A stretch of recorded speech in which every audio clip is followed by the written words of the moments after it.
there's the big red button that we all know and love. Hello everyone, and welcome to the library where you can discover your next adventure.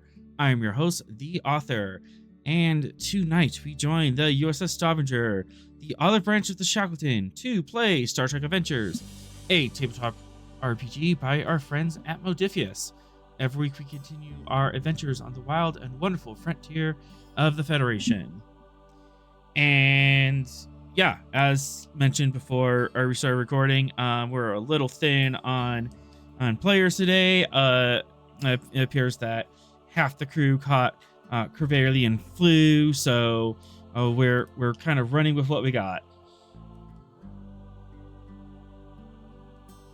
But for the ones who are here, thank you. How are you guys doing today? Doing pretty well. We're good. Excellent. It's crazy, but retail during Christmas. Oof. Big What oof. kind of retail do you do? It's called Burlington Coat Factory. Oh, okay. Yep. So yeah, you have the Christmas crowd. Yeah. It's great. Christmas Eve, I'm going to be working 6:45 in the morning to 3:15. Ooh. Just, maximum coverage.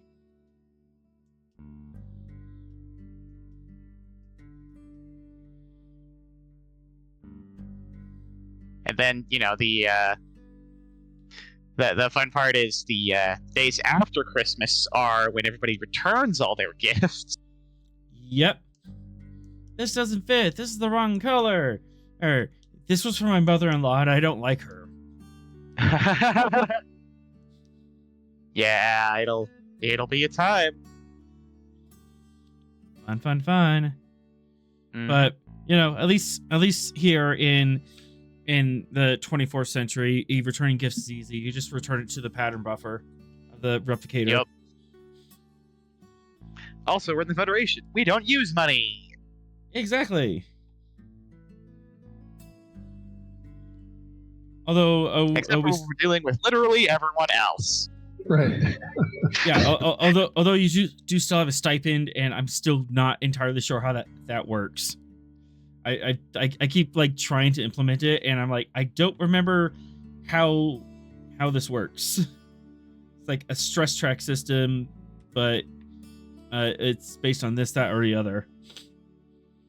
It's just like warp speed and distance and all that kind of stuff. It's just as the plot needs. Yep. And you have a dramatically correct amount of money. Yeah. And I just kind of assume that if you're on a promenade or something, you have enough money that you can buy knickknacks and gifts and stuff. So, but we're not going to be on a station today. We're going to be in deep space by ourselves, where nothing bad can happen, where nobody can hear us scream. I mean, And on that note, let's set course for adventure for Season 1, Episode 46, Siren's Call.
All right.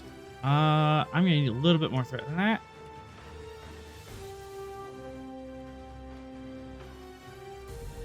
All right. I'm just gonna start with 2 threat per player, and as players come in, I'm just gonna add threat. Okay. Sounds reasonable. Don't worry, we'll be giving you a bunch more in a second, I'm sure. I'm sure. And we started red alert. What? Nope. I was like, what were you doing last time? All right.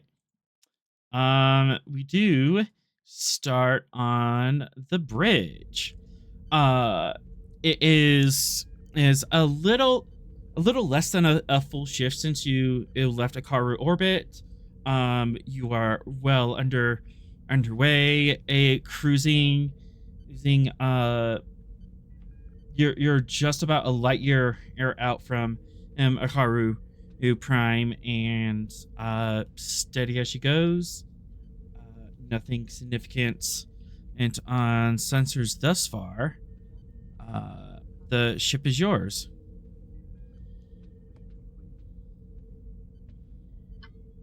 Were we I talking assume about Venix has the con? I guess so. Yeah, I guess Venix has con, a con. Command. Yeah. Were we talking about going back? Or was that just... I think that was mostly a joke. Okay. Venix can have a con, or you do have a Zeru. Have Zeru have the con. Who's that? He's the yeoman to the captain. He's like the... Oh, right, the guy on the command track. Yeah, he's the second on the command track. Huh? But not the second. He helps Smith on commandy stuff. Isn't he like our Diplo guy? Like, Yeah, he's a Diplo guy. Yo. Hey, Doc. No. Hey, Doc. Hey, What's up? I gained 2 threat. So far, it's just us 3. So might be a little bit of a bottle episode. We'll see what happens. Sorrel will come back in a bit. In the meantime, we're just kind of we're just kind of cruising right now. Nothing's happened so far. Yeah. So this would be a great time if you want to do any research. Look into library stuff. There's a couple hanging threads that you guys might be interested in. There's also, let's see, there's the missing intelligence operative that guy was looking into. Yeah. Venix, you probably have a lot of personal questions and stuff you want to ask. Yeah, I need to work with 3 to extrapolate the travel data from the missing runabout. Travel data, you say? Yeah, yeah. Last week we were like, ooh, I'll wait for the con officer to return. Oh, darn, our guy who's both a computer and a con officer. Yeah, exactly. I was like, I see what this thread is wanting me to do, but I cannot unravel it. And 3, you also have some personal things you've been looking into in the Shackleton with your siblings. That's just a minorly important thing. Yeah, that. That's been cooking in the background, and I'm sure. Alexa, shut up. Yeah. I don't know why she just started chatting with me. I was like, yo. We love our artificial companions. Yeah. Mm-hmm. Why don't we do the doctor's missing operative there? That sounds like a good one. Yeah. I'll as it winds down, I'll find wherever 3 is. I guess I'll track him down. 3 will be on the bridge. Yeah, it's I'm on shift. Perfect. Yeah, I'll kind of just casually wander onto the bridge. Quietly. What's your rank? You're a lieutenant now, right? Lieutenant. Yep. I'll just kind of walk over to me like, need to survive. Yeah, exactly. Congrats on your promotion, buddy. I'll just kind of wander up and be like, Lieutenant, how are you doing tonight? Welcome, Doctor. I am doing quite well. How are you? I'm doing well. I have some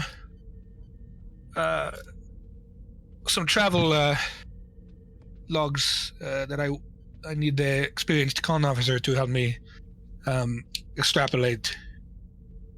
Are you currently busy, or is now a good time? Of course, I would be happy to help. Perfect. I'm going to share with you some data, much of which is classified with Starfleet intelligence. I'm trying to figure out, hypothetically, if there were a Starfleet standard issue runabout leaving from Washington Station that was potentially looking into a Toth research facility. I'm going to give you the travel logs. It's been missing. I'm trying to determine, based on its potential course, what the radius of search for its missing crew would be. Of course. So, do you also have approximate last contacts? Yeah, so I'll give him the numbers, but none of the more classified data, I guess. Oh, yeah. So the exact figures of statistics. Yeah. If a runabout were to hypothetically leave Washington Station, hypothetically going into Toth space. Right. All right. It departed from Washington Station 1 week before the runabout occurred. So it departed 13 days ago currently. Okay. Yep. And then it returned to Washington Station 5 days ago. So it's been missing for 5 days. So it left Washington Station to research, to look into a Toth research facility. Okay. But it went missing, and they didn't hear from them. And so the runabout automatically returned back to Washington Station. So essentially what I'm trying to figure out is, where could it have gone in the days that it left Washington Station at standard Federation travel speed, and then it returned to Washington Station 5 days ago. So based on its return speed that was calculated, what's the area that it could have potentially been to track with the time? Yeah, okay. I assume because of the ship's logs, we know exactly when it decided to turn around and come back exactly. home. Yeah, and the logs were deleted, so I can't see exactly where it went, which is why I'm trying to figure out where it went. That was all scrubbed. So logs deleted. Okay. Yeah. I assume that was part of an automatic security protocol, since it was a classified mission. Yep, exactly. That was automatic security protocol. You would know that the runabout was on an automatic recall, so if it doesn't receive a communication or command and input from an authorized user within 24 hours, it will automatically turn around and go back home. So it left for 13 days, and then it left the station, and it's 13 days elapsed. And it was, during all that time, there was 1 day where it was just sitting in orbit somewhere, and it returned. And it said that it's been without input for approximately 7 days. Yeah. So 6 days is kind of accounted for, or of them like traveling around and establishing the cover story, getting stuff together. Mm-hmm. And then on the 7th day, the ship was just parked in orbit, and it went back. So you're looking at a radius of 6 days travel time from Washington Station. Yeah, based on standard return or warp speed that it was programmed at, which was whatever the narrative correct math is. So, I would assume. Actually, it's a runabout. What is the cruising? Can those cruise at warp 8? Not a warp 8, not at all. But you would reason con difficulty 1. Computer can help. If you can figure out like the max cruise of that. Okay, because the next standard cruising speed's like warp 6, I think. But let's actually do the math. And I think it was a Danube, right? Yeah, Danube. Yeah. So I think it's only like 2, like cruising is 2 and max is 5 or something. They're not as quick as. Oh right, yeah, they're basically like a tugboat. I forgot about that. Yeah, they're kind of like tugs. That's all DS9 had for like 5 freaking seasons. What the heck? Crazy. But you know what? It was still compelling. It was, yeah. They did it. I'm just upset with Starfleet Command for not freaking prioritizing Valid. Deep Space Nine. You guys are by that wormhole. I don't know. Here's like 6 runabouts. Have fun, losers.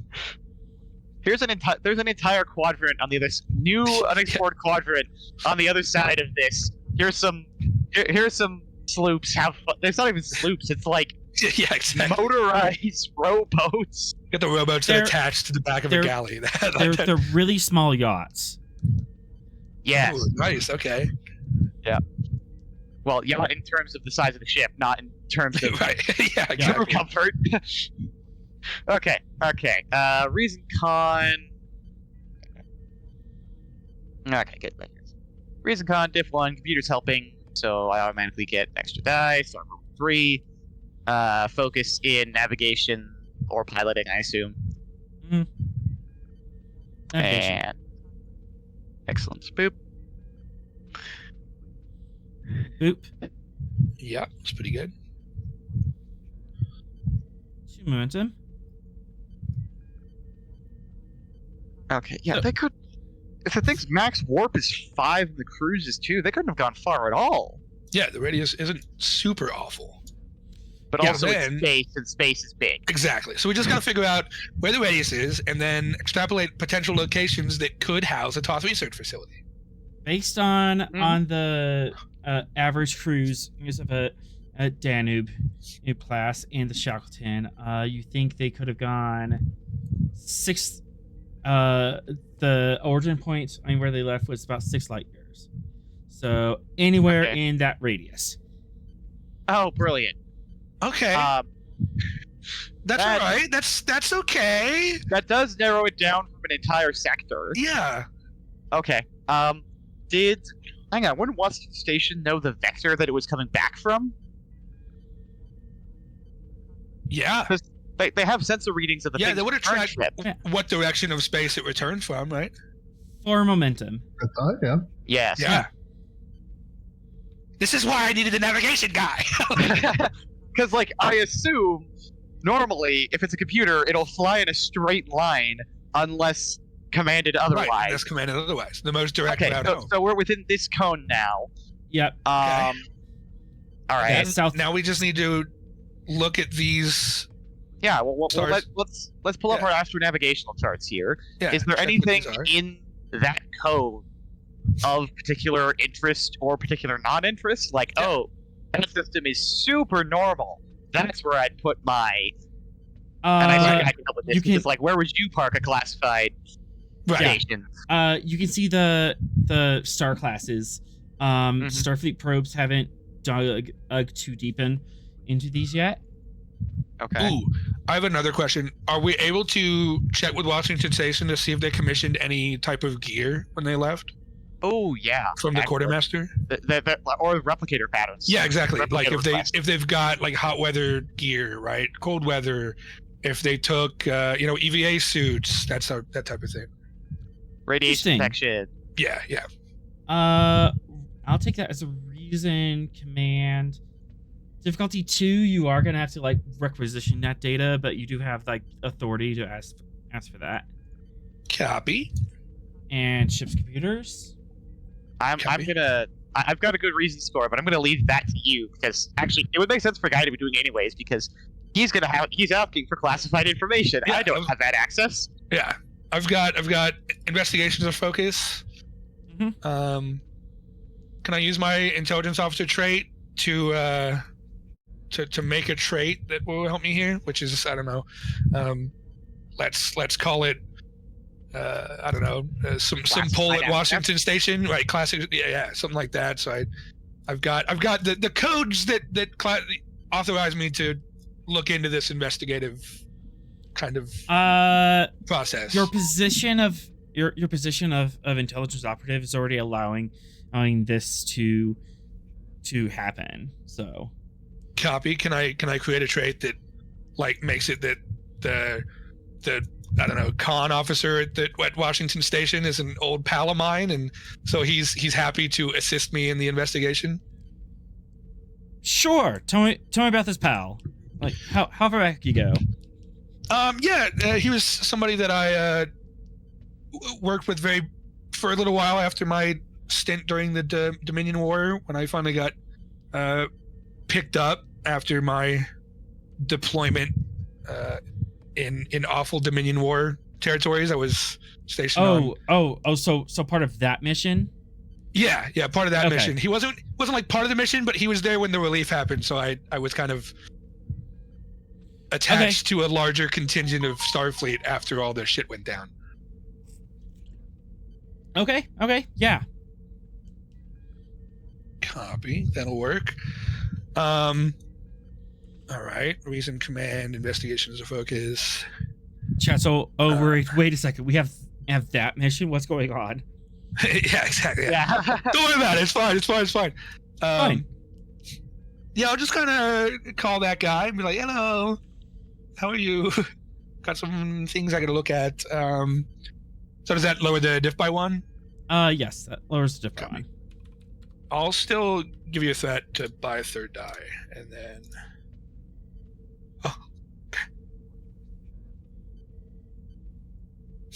We got just barely. Oh, right, it's diff 1 now. Oh, thank goodness. Yeah. All right.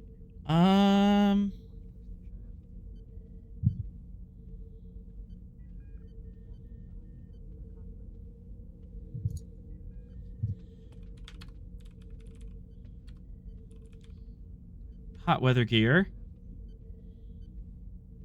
Hot weather gear?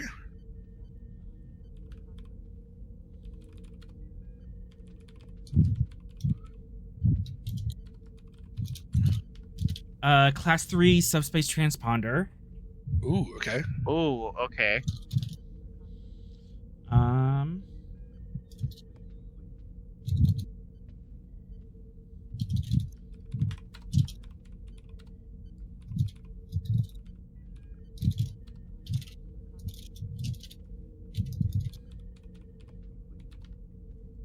Anti-Borg nanite hypos. Huh? Oh.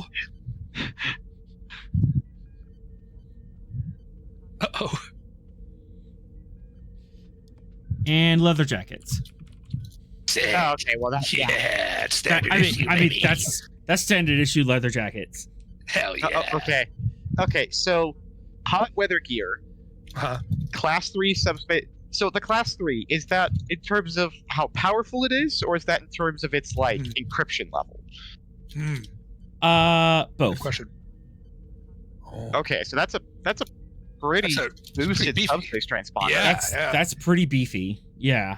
Okay, so presumably they're going somewhere where there's some sort of higher than usual subspace interference. Mm-hmm. Yep. Because like you don't need a class 3 for the Shackleton normally. Correct. Yeah.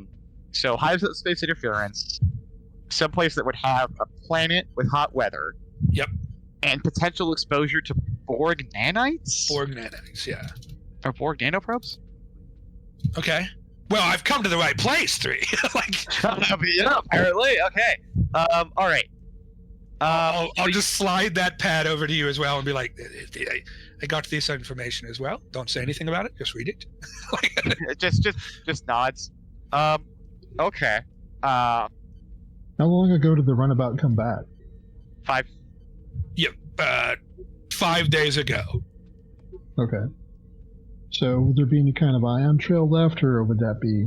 The ion trail would be long gone, and okay. you're in a different sector. Or it would take you 5 days at high warp to even get to where the ion trail would be, and it would be super dissipated at that point.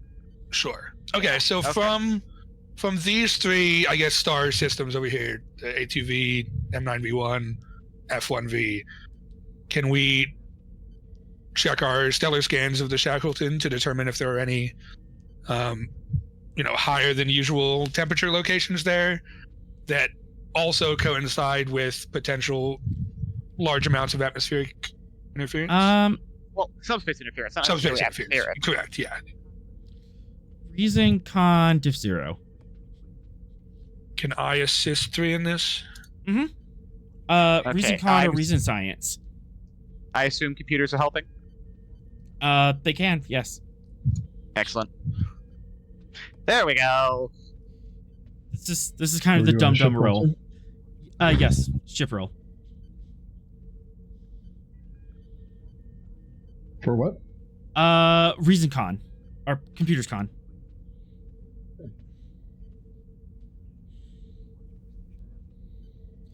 Momentum.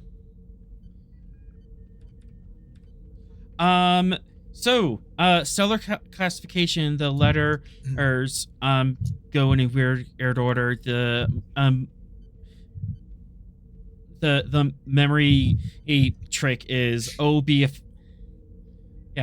a fine gal, kiss me, and that goes from hottest to coldest. So O be a fine and gal, kiss me. M is like the coldest, and M is the coldest star. The hottest. So by the spectral transmissions. Yeah, so A would be the hottest star. Yeah, so it's not R14 because that's a class M. Mm-hmm. Ector is the hottest star. Washington. Yeah. Comparatively, Earth is a G2 new star. Right. Oh, okay. So F and A would be much hotter than Sol. Okay. So we're looking at potentially Q9.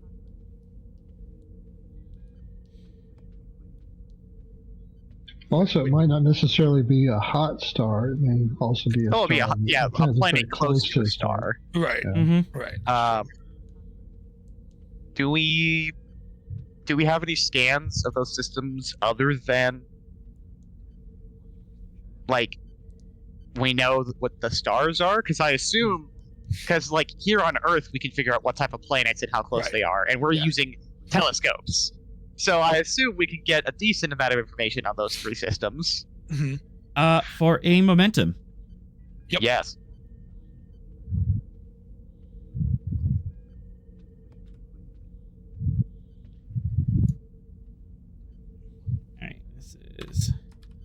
All right, that's Washington Station in the center of the screen, right? Yeah. Yes, it is. That's Washington. It would really suck if there was a Toth base that close. Yeah, right? Yeah. Literally the next clicks over. It's like, excuse me. Yeah, somebody's getting in trouble if that's the case. This is the Class A. And those are the planets? Yeah. Which is the Star Trek classification system, so... Right. Okay.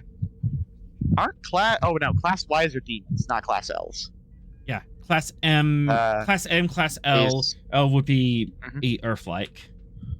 Class M is most Earth-like. So, Class L is kind of, you can live there with like life support and stuff. And N is very hot, right? N and Y. Yeah, N and Y are like, okay, I'm gonna need like hot weather gear. That's EVA suits. Okay. Gotcha. Class N is like Venus. N is like Venus. Yeah, you're not just gonna need like a light jacket for that. Mm-hmm. Okay. I mean, the order the planets are in, is that order in respect to their orbits closest to the star? That's in respect to orbits of the star. So first one is first closest, second orbital, that kind of stuff. So I'd bet, if I were betting Borg, we're probably looking at the Class M's, the Class L. Mm-hmm. Temperature-wise. And if you want temperature, the hottest is either going to be that Class M around the Class A star, or the class, or that number 1 Class L at the Class M star. Right, because Class M. If you're close to a star, it doesn't matter how big it is, you're gonna get hot. Yeah, you're gonna be warm. Okay. Spending 2 threat for raisins. Okay. Can we cross-reference that with known subspace distortions? Yep. Or interference areas? Yeah, because we can check the planets and see which ones would potentially require a transponder of this class for surface communication, correct? Absolutely.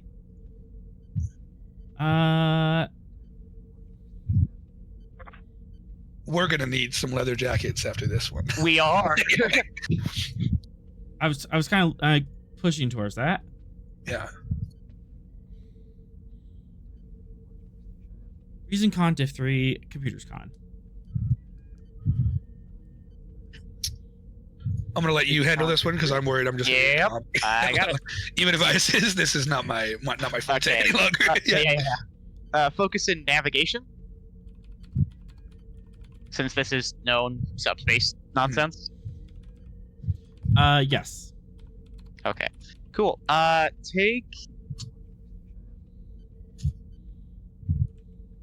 Take 2 threat. I'm gonna roll 4. Okay. And here we go. I guess I didn't need to roll 4, but there we go. Bangarang. Got a couple of extra questions in the pocket. 4, there we go. 6, 3. You are full up on momentum. Beautiful. Ooh, excellent.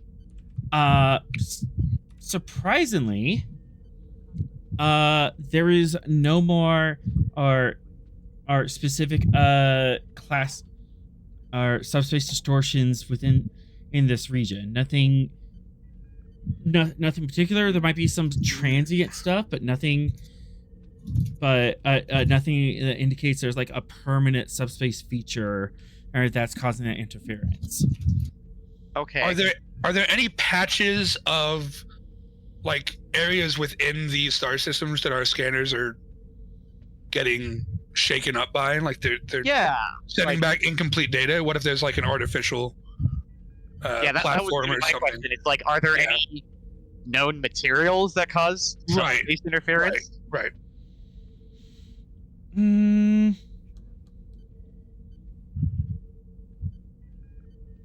can answer that for a momentum. There are several materials that could artificially cause subspace interference, but you wouldn't quite use a transponder to find them.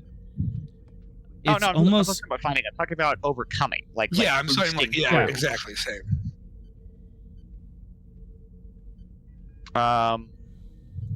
Okay, hang on.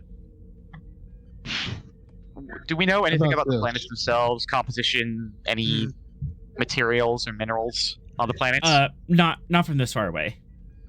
Okay. Okay. Anything in station records? Go ahead. Sorry. Are there any types of radiation that these stars are putting out that the shuttle's hull might have absorbed that could be linked? Oh, brilliant. Yeah, because it would have had to get a scrub down when it came back, right? Yeah, maybe if one's putting out more whatever kind of radiation than the other, it would have absorbed and been. And these are different class. These are different stellar classes, so you would be able to see a very a good spread of stellar radiation off them. So that's a really good point.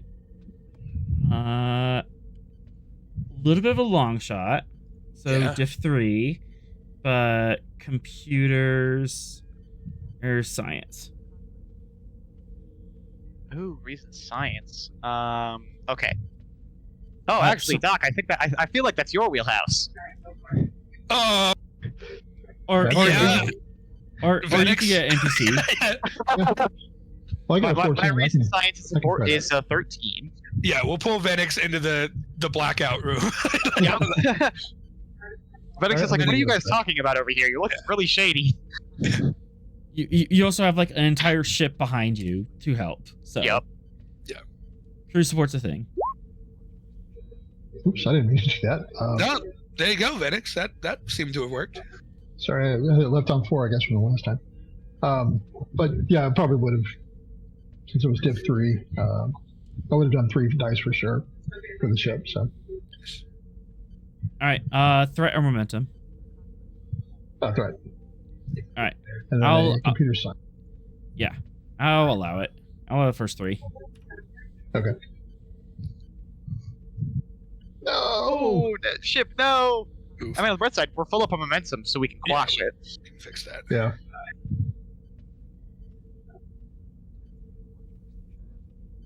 It was waiting for me to roll. Yep. The Stavanger gets super excited and got the read back from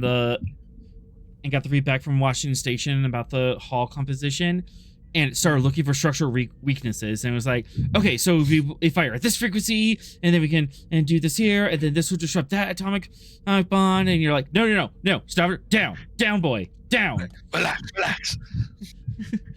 Squirting it with the digital like, water bottle. Yep. You want torpedoes? We don't even have to put them at full yield. We can and use them at half yield and get the same results. We could break a runabout by just firing the shell of a torpedo at it. We don't even need explosives. Like, what do you mean yield? We look at it funny and go, boo. That's Hey, they're not O-berths. I mean, come on, That's they're true. comfortable things. Well, it depends on who's piloting it. If it's a main character, it's not an over. Yes. If it's a couple of yeah, side plot characters, it's an armor, over. yeah. You do find a particular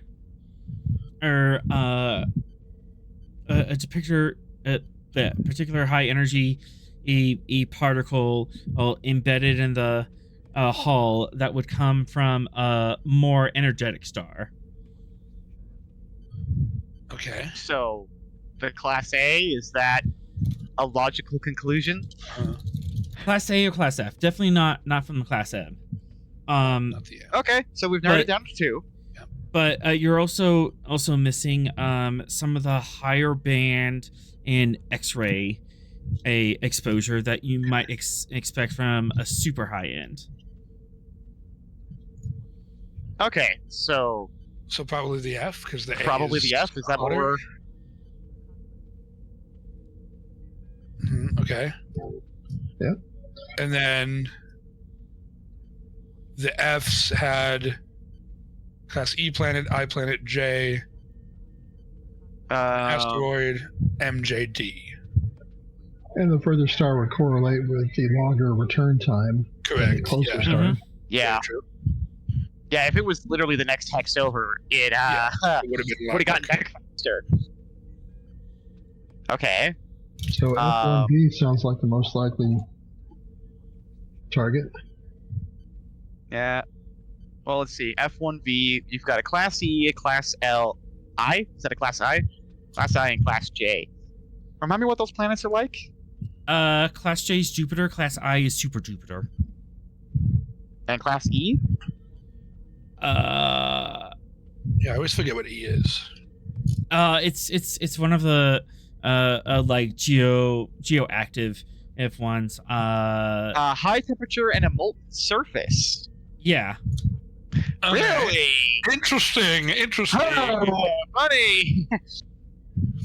Yeah, those are like the primordial planets, right? Yeah. Yeah. Okay. Would hot weather gear, GM, be suitable for a Class E planet? Or is that once again EVA suit? Right, is that too much? For a momentum. Yup. Yes. If they had extensive geoengineering and started it like pumping up the atmosphere to the correct temperature and putting fluorines in the atmosphere to cool it down, it might get down to where outside of domes and stuff you could survive for a limited period of time. I'm in standard hot weather gear. Okay, so if Toth did a Toth thing and started messing with a planet's ecosystem, Mhm. then hot weather gear would have worked? hot weather gear would have worked. Not for like extended period of time. We're talking like maybe a day. Okay. So, like a hop and a skip if you land and then walk to, let's say, a facility. Mhm. Yeah, like used to walk into a facility and infiltrate it. Okay. Infiltrate it. Okay. Okay. I'm still wondering. Actually, hang on. Uh-huh. So, Arthur, you said that there are naturally occurring. Wait. If there were like a scattering field or a jamming field around the facility, wouldn't a Class 3 subspace transponder be needed to transmit through that? Yeah. Theoretically? If their mission was to potentially scout something out and report back, they would require especially if they need to like call the runabout and have it do a thing. Sure. That was my thought, but that's why they brought that, was to be able to contact the ship or somebody else. Mm. Because like Not quite. It's still overkill Okay. even just for that. Yeah, especially like going from surface to orbit. Okay. So, what ordinarily are the uses for a Class Right, 3 for subspace Class 3. transponder? Maybe they had to worry about jamming. Jamming on the planet, essentially. Yeah. I'll let you guys have a roll. And Phoenix, you might be able to lead on this. Okay.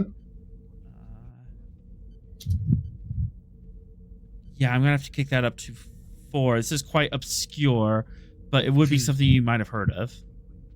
Lieutenant Commander, I totally haven't infiltrated anything in my life. Next. Alright, I will give you 3 threat.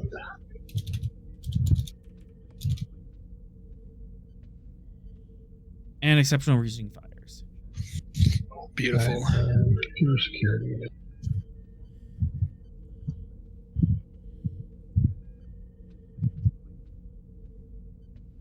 I still get one moment.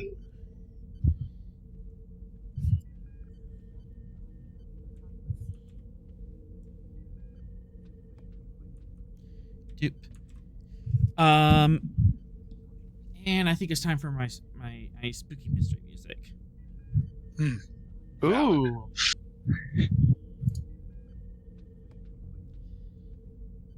So, Class 3 subspace transponders are really high, are pretty high grade made and pretty specialized equipment. They can be used to send and coded transmissions. They can also be used to find coded transmissions. Oh. Oh, eavesdropping, maybe. Gotcha. Mm-hmm. Did the runabout come back with the transponder still in the vessel or no? Oh, good question. Yeah. Because they put it in place. Right. I'm curious if they placed it already.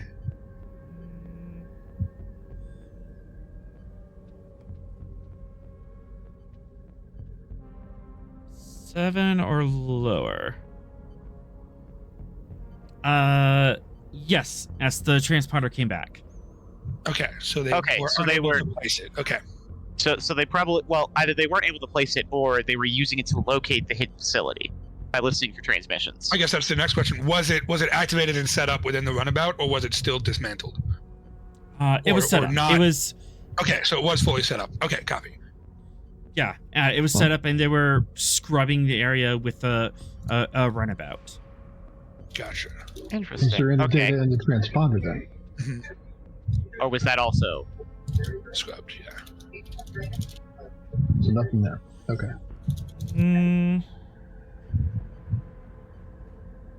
5 or lower. No, there's no data left in the transponder. Okay. Okay, what's the transponder's power source? It's got a battery, a reactor. It would have a standard air fusion battery. Oh. Similar How much time is used off that battery? Yeah, I was gonna say I know where you're going with this. Nice. I like that. Super good. Absolutely, for momentum, I can give you that. Yep.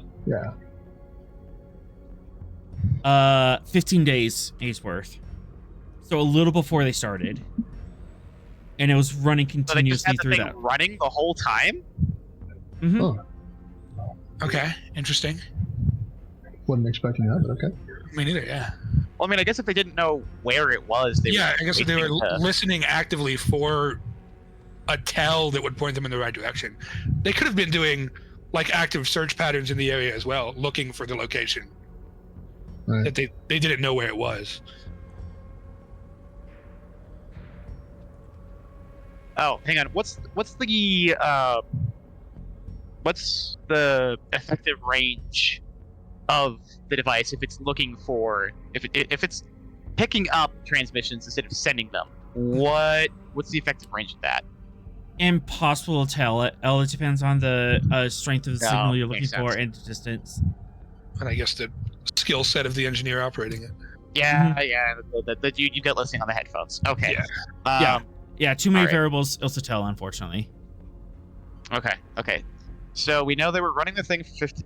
Was it running when it came back? Yes. Okay, so they left it on. Well, left it on, so I never got a chance to turn it off. But there was still no data in it. Yeah. Even though Still, it was left running. Well, probably because it yeah. was set to white like everything else on the ship. Right. I'm assuming the hot weather gear, the leather jackets, the nanite hypos were all not on the vessel. The only thing that was still in it was the transponder. Transponder, emergency kits, the EVA suits that came with the shuttle were still all on it. The standard equipment stuff, but their specialized stuff was off the vessel. Mhm. Copy. So, okay. Okay. So they set up the transponder. They start listening for signals. Presumably they find something after 2 days of listening, Right. and then they get disembark in a runabout. to complete whatever their mission is. They go Yeah. somewhere. They look into the location, don't return. Runabout comes back. So it does still seem like the F1V at what, W8, W9, W9. W9. Yeah. Is the most likely location, Mhm. and then that Class E planetoid in it is the most likely location there. Yeah. So question: these anti Borg nanite Mhm. hypos. Mhm. Is this like oh crap, I've been injected with a simulation tubule, or is this I'm working in an area where I might be exposed to nanites? Yeah, Like- this like- is Like a This is- EpiPen kind of thing? yeah, it's Yeah. an EpiPen and acute exposure, or you or your buddy gets stabbed with tubulars, or you stab it with this, and it neutralizes the active effect. Okay, it's, so yeah, it's not immunity effect like that you can take beforehand, and it just works for a little while. It's very So it's- acute. it's reactionary. Okay. Yeah. Cool. Okay, so they're worried about being assimilated. Yeah. And they're looking into Toth weaponry. I wonder if perhaps the Toth are messing with Borg tech again. That Reasonable seems assumption. likely. Yeah. Okay, from a security officer standpoint, is there any damage to the runabout from phasers, disruptors, weapons, that kind of thing, interior or exterior? Ooh, that's a good question. Let's roll for it. Ship task, reason security. Like easily diff 1.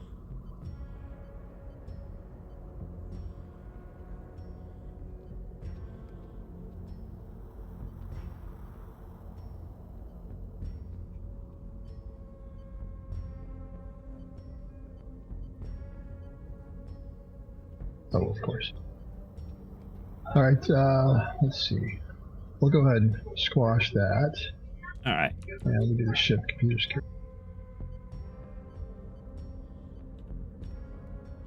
And I know exactly how that complication can manifest. Gain 2 momentum. Hey, we can watch it. Exceptionally reasonable.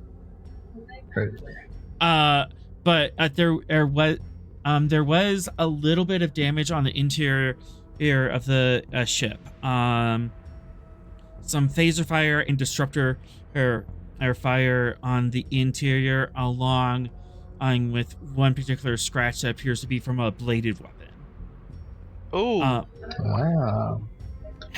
And you kind of got caught up on that and trying to figure out how old this is. Did it happen concurrently? What was the situation going on? And was this like part of the scuffle when they just left? And you finally looked at the corrosion level on top of the scabs, and it is about a week old. So a couple days before they left the runabout out in idle around the planet. And there's also signs of some like minor cosmetic repairs on top of it. Okay, so the blade part we don't need to worry about, but the phaser and disruptor fire, yes, is that? It all happened at the same time, around like 2 days before the shuttle was parked. Oh, that's okay. Hi, guy. In transit there. So we have discovered on that the ship before they got there. Yeah, 2 days before the ship was parked, there was some sort of scuffle or battle inside the runabout. Phasers, disruptor, and a bladed weapon. In the runabout 2 days before it was back at Washington Station? So before it left. Yeah, two days before. Left the target. Wait, say that one more time? It happened 2 days before it left. Oh, before it left the planet after they don't want to go for 24 hours on away. Gotcha. Mm-hmm. Yep. Okay. Any questions about reconstructing that scuffle or? You said disruptor, blades, and phaser fire. Mm-hmm. Yep. Yeah, let's do a forensic check of that. Look at which direction were things going in? Are there any metallic fragments that could be analyzed? See inside. Yeah, were the phasers defending the cockpit of the runabout or boarding onto the cockpit? Like, was something already in the shooting in, shooting out? Yeah. Excellent question. One momentum. Yep. Phasers are defending the cockpit. Disruptors and blades are trying to push in. Most of this happened within the common room behind the actual cockpit where the transporters are.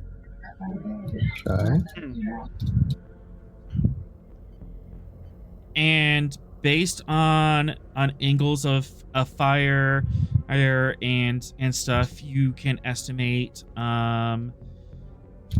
3 defenders with phasers and 2 people with disruptors, 1 with a blade.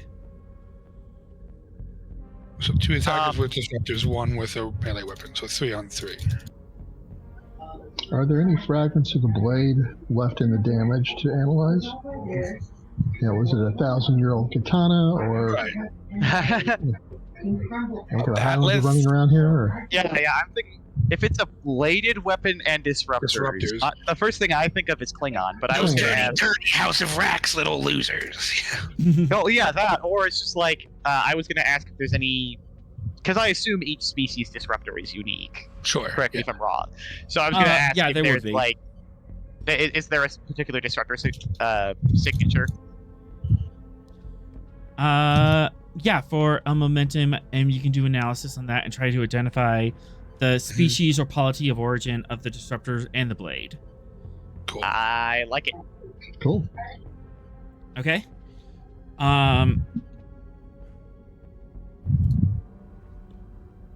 One disruptor was Orion, another disruptor was Romulan. Oh boy. The blade aid itself is unique. Oh. Did it leave? Did the ship's alloy do any damage to the blade, or is it like it's entirely like the blade outmassed the ship? So it's not of a definitive origin, is what you're saying. It's not a definitive of origin, and it's not like it's not like a classic historical origin of a weapon or any alloy or metallurgy that matches any particular planet. So I mean, it could just be a specialized Toth weapon that we just don't know Yeah. about. Since we yeah, know so little or about some sort of custom job. it. Right. Yeah. Yeah. Okay, Copper, so an equal Orion opportunity disruptor, employers, so- yeah, an Orion disruptor, a Romulan disruptor, and a unique bladed weapon. Mhm. I mean, the Toth employ all of those guys, don't they? Like they're composed of every Yeah. species. Yeah, anybody will work for them. Mm-hmm. It So the That's three seems- defenders, the full team was 5 people, so 2 unaccounted for, potentially I mean, it makes sense. Like, killed I or mean, captured, and the 3 it were could- trying to flee. Yeah, well, yeah, either that or correct me if I'm wrong, because could be in the pilot seat. but this is me thinking of like intelligence operation. I wouldn't send my whole team down. I'd have like 2 or 3. Right, Like, yeah, like, you if have you send somebody to snoop, you got a 2 or 3 pilot ready in the van, cockpit. Yeah, a and pilot you got and a the rest of co-pilot. you got like 2 operatives on the ground. Mhm. or they could have just been like in the aft of the ship, and the fight was over by the time they ran up. Sure, yeah. True. Yeah. Yeah. Okay. So another thing I'd like to check was, if you're vaporizing somebody with a disruptor, would there be some particulate matter that would have, backscattered from that? There would be would it last that long? Would the energy signature last that long? Well, I think he means like Physical it's- particles, yeah, Physical physical particles. particles. Like you Okay. minimize a guy and there's like a little thing of ash or something. Yeah. Okay, yeah, that Molecules that, get scattered as a disruptor. molecules effect. molecules are scattered. Okay, that would be a thing. One momentum I can answer that. Okay. No vaporization targets. No unusual signs of charge or ashen remains from either side getting vaporized. Okay. Okay. From the. Oh, actually, I guess with disruptors it doesn't matter because there's no gentle setting with a disruptor. It's either wound gentle the guy or disintegrate, right? Yeah, the gentle setting on a disruptor is shoot them in the arm. Okay, because I was gonna say, can we tell what setting the disruptors were at? But if they weren't disintegrated, it's blow their arm off Mm-hmm. setting. Okay.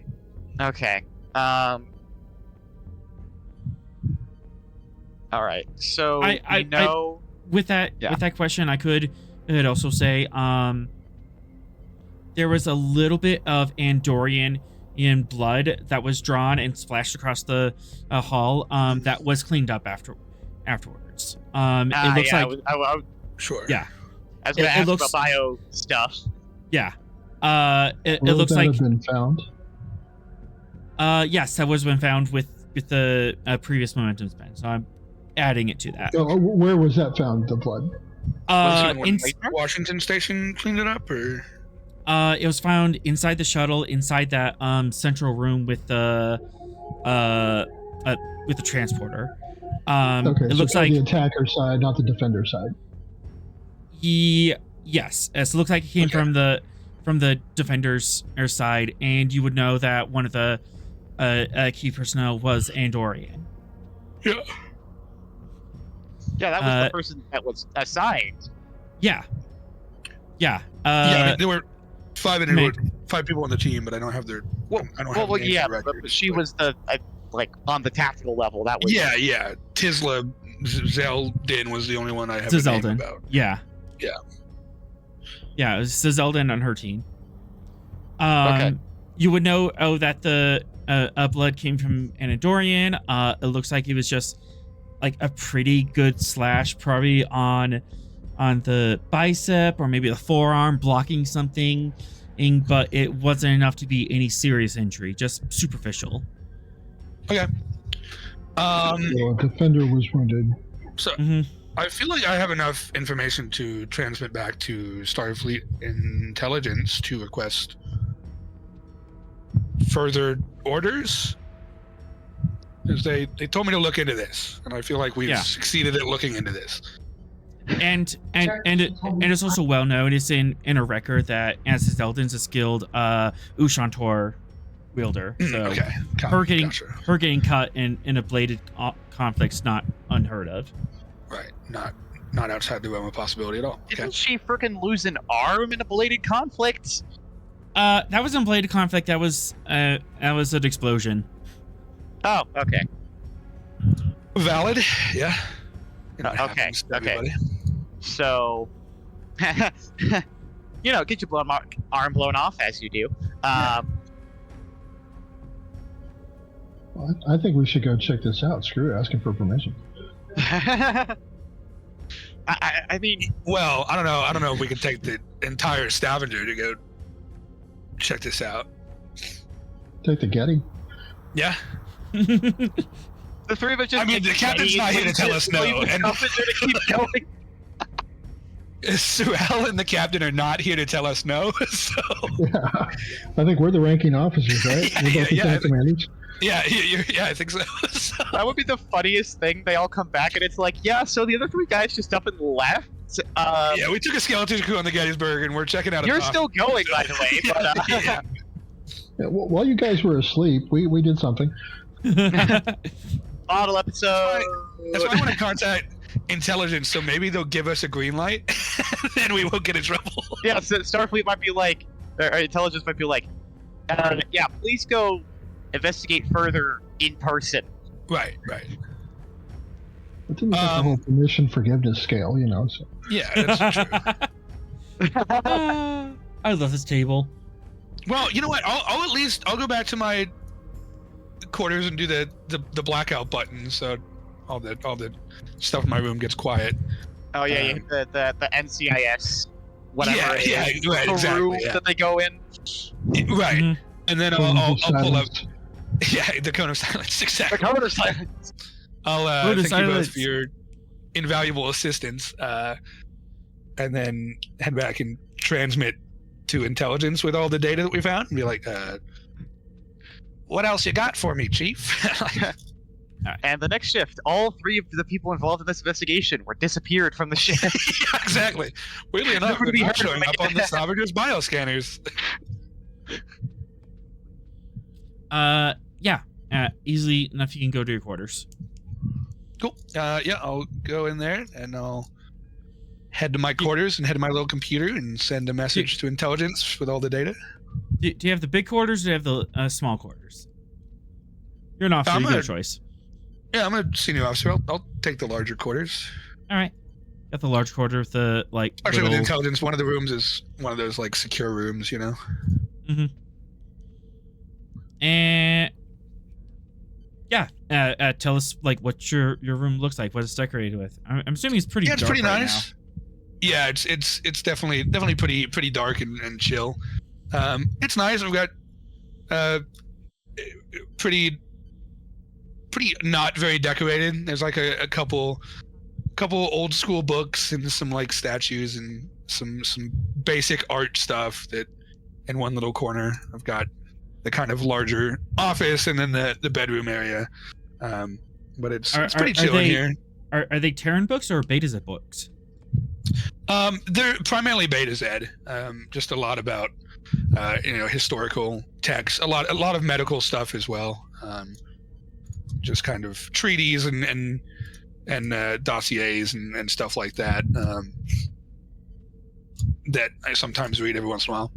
Yeah, but it's pretty chill. It's nice and vibey. The classic Starfleet vibes. Nothing too wild.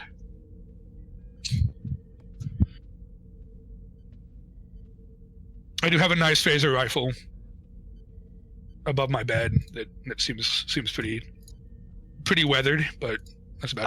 All right, our resident sniper medic. Yeah, no, the usual. What era is that at rifle from? It's like the pre-Dominion War era. and it's got a few little modifications and stuff so on it. like the 2360s, 2350s. Yeah, exactly. I swore an oath to do no harm unless they had it coming. Betas and doctors don't give a shit about that whole thing. I swore an oath to do no harm, and that's why I had this on maximum stun. Right, yeah. Is it harm if they die instantly? That's just called death. You know, that's merciful, Sticks and right? stones may break my bones, but words would never hurt me. Which is why I killed this person without causing them pain. Right. Yeah. We just call that a whoopsie doodle. Yeah.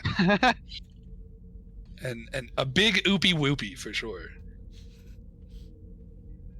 All right. You can and set that up. Control security. A diff 1 to set up that blanket field. Communication security. Copy. You okay with espionage as a focus? Surprisingly relevant. Copy.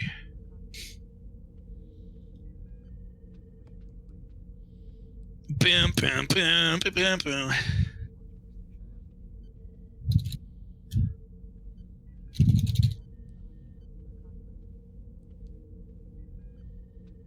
And communication security from the Stavanger.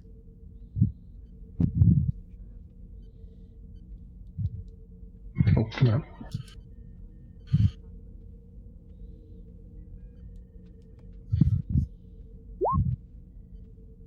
No harm, no foul. The lights, which are already like pretty dimmed, dim a little more, and a blue new LED strip goes along the edge, and there's a zoom as the field ionizes in the room, and your ears kind of pop a little bit. And the computer chimes in. Security protocols else activated. The room is secure. Thank you. And I'll press the button to call Starfleet Intelligence. Lieutenant Commander Deco Sky reporting. Sending over files relevant to the investigation from previous. Seeking further orders and instructions. Thank you. And I'll just send it off and see if anybody responds.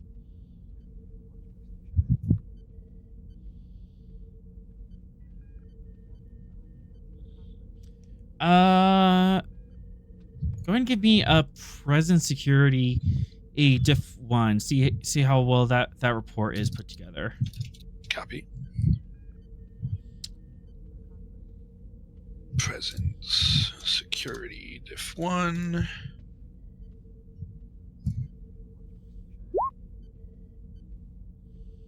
Yep, you got it. Copy.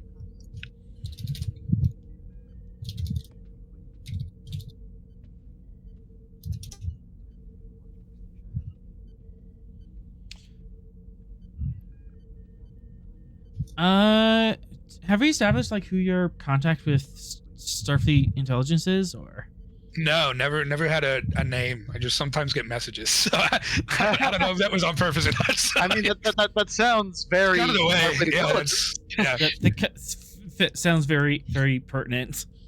yeah, got a handler, and that's about all I know.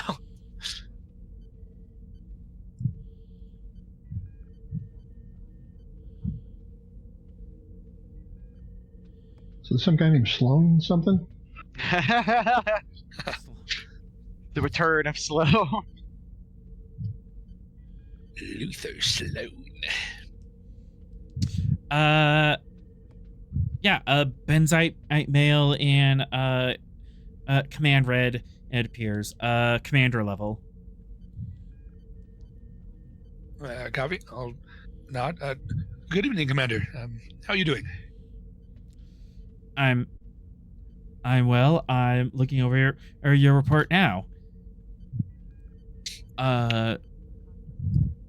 Very interesting work that you're able to narrow it down to that specific system. Thank you, Commander. had some help with some of my other crewmates, senior officers. No classified data was divulged, of course. So, do you believe that our operatives are still alive and recoverable? Unfortunately, I can't say if I have enough data to form a conclusion on that. We've found evidence of conflict, disruptor rifles, bladed weapons, blood of what appears to be an Andorian, most likely the lieutenant commander. It is not outside the realm of possibility that if the Toth were to injure them, they would seek to capture them for further questioning. But it is also not outside of the possibility that they could have been summarily executed to lower the chances of a breach in their security.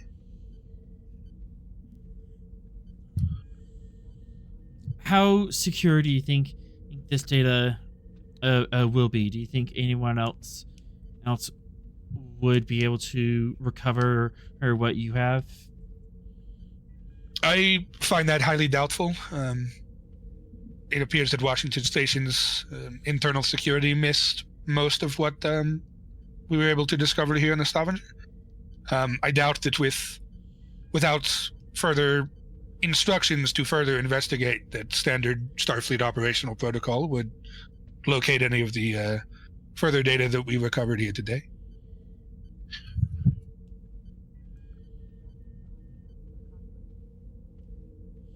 I'm assuming that's a correct assessment.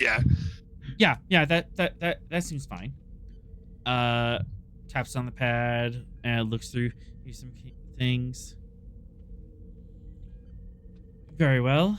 The nature of this operation is the original operation was still classified.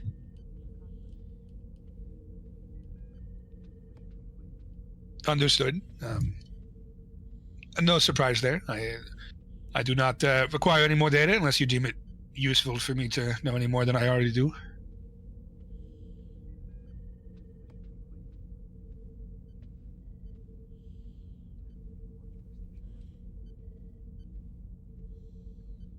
What are your further instructions moving forwards?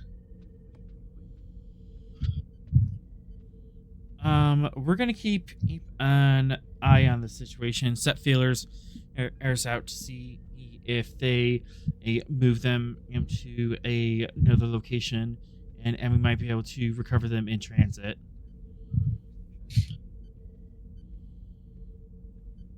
Understood. I would encourage and potentially suggest some sort of quiet probe in the system to drop off to potentially look for any signs of interplanetary movement of any sort. We believe that the assets are too high value to dispose of right away, and they would attempt to interrogate them. Do you believe that they would move them from their theoretical research facility to a more secure location? Possibly. And then there is the potential to catch a vessel in transit if it were to leave the potential sector.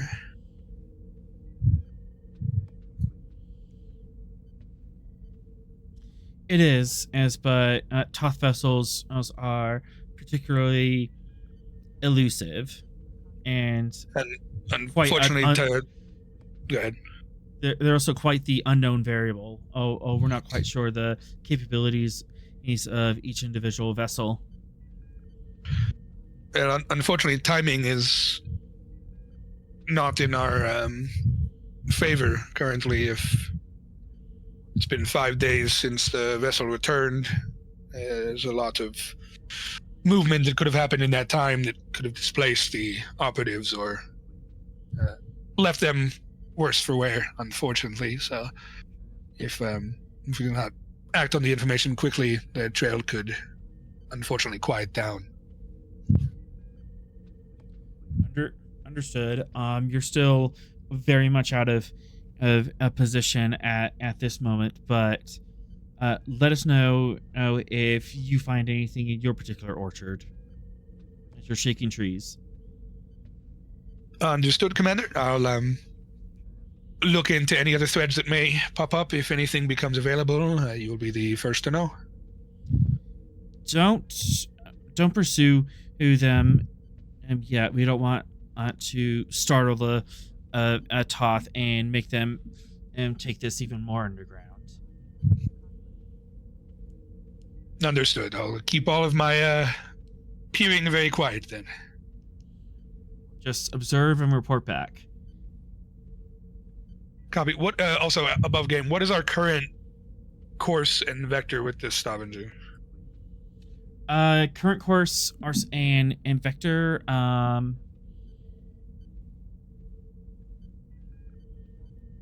just curious if in our center of space we would be able to find anything that is, tied to this in any way whatsoever. Because we're pretty far away at the moment, right? We're pretty far southeast, yeah. Not quite southeast. You're or east. Copy. Okay. Yeah, you are in. Yeah, you're more northeast. You're in sector Delta 3, and you're heading your way back to Beta 4. So okay, copy. Yeah, you are up here, probably down here a little, and you're making your way here. I need to move some things here. Gotcha. So we're heading back towards Washington Station? Yeah. Okay. And the Falkland is over or here, kind of in between them. Gotcha. Okay. Yeah. And then your long-term star is down here. Your long-term mission was to see if you can intercept the Falkland, and then you're going to hook back down to Jati space down here. Okay. Your proposed star is like right here. Yeah. Okay. Copy. So in theory, you might be able to like hit this, and then if you head west a little bit, you might be able to intercept that star, and then hook back down to Jati. Gotcha. All right. Cool. I'm sure he knows all of our mission reports, so no need for me to tell him any of that. But yeah, cool. So you might be able to deviate to that ant star. It will take 3 days, and it's off your schedule. But he said not to. He said not to look into it, right? He said to. Yeah. Hurry up and wait, basically. Yeah, hurry up and wait. Keep your ear to the ground, but don't do anything rash that might provoke them to burying this even further. Okie dokie. All right. Hurry up and wait. Where's the fun in that? Yeah. And Falkland, last we heard, was... Well, I'll let him know that, hey, I understand the desire for caution, but if anything changes, an order from Starfleet Intelligence would give us, or give me, the go-ahead to potentially requisition Gettysburg for a different operation. So, if something to consider there. Right, if that order were to exist. If there are Starfleet operators that are being held by the Toth, they might be needing rescue before they die or divulge secrets or something like that. So I already told him, like, hey, we're on a little bit of a time frame here, Commander. Like, it's already been 5 days since they've been missing, so that's a lot of time that bad things could have happened to them. So yeah, let them know, if orders come down. Unfortunately, all assets are preoccupied with other things. So Well, I guess theoretically, I mean,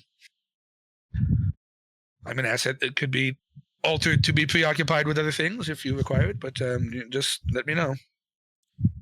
So, Stavanger's current course.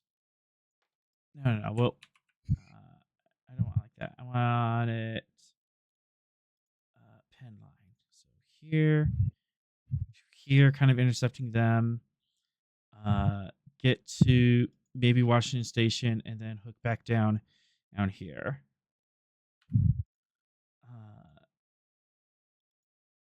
The Falkland appears to be going this way. So, in theory, you're trying to intercept them. And Sorry, say that again.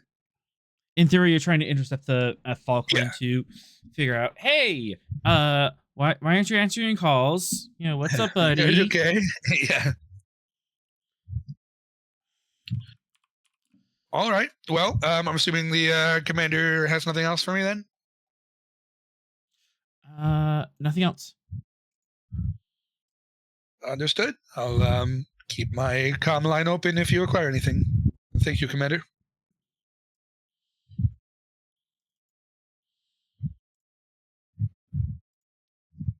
All right. Intelligence out.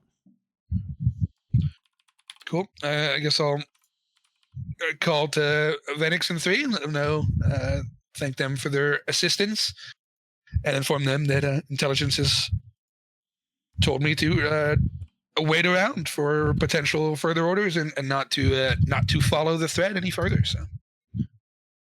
And you're okay with that? Personally, no. I think that it is a incorrect decision. I feel that if they require to rescue the operatives, it needs to be done as rapidly as possible. Otherwise, the longer we wait, the lower the chances are for rescue, of course. But we don't foresee that we can seal the Gettysburg and go on a unregulated mission to a Starfleet intelligence operation site for a unsanctioned rescue mission on a location that we're not entirely sure of. Or could we? So, yeah. Intriguingly enough, if you stop off at Washington Station, you would go directly south, and that will pass you very close by to that star system.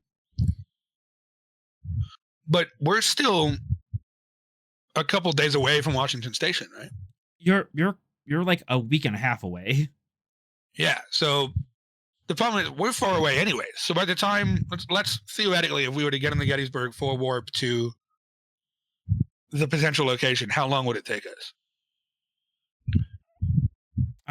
Gettysburg has a slower warp speed than the Stavanger, or so 2 weeks. Right, so we're in a really bad location to do any sort of physical help with this anyways. Hilariously, the closest person and that might be able to help is the Falkland, but she's not answering her calls. Right, yeah. Well, what are these two ships? They are elsewhere. I forgot where I put them. Oh, copy, okay. But let's see.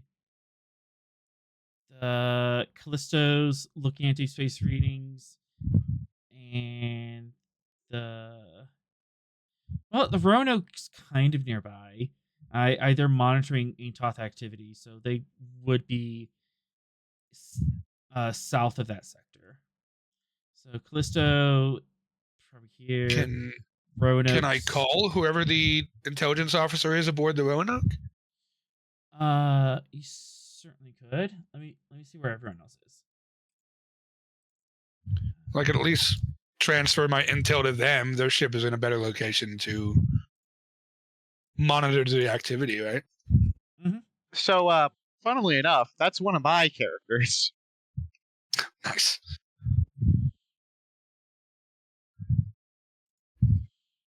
Yeah, I double checked recently, and it's the that intelligence officer accredited for that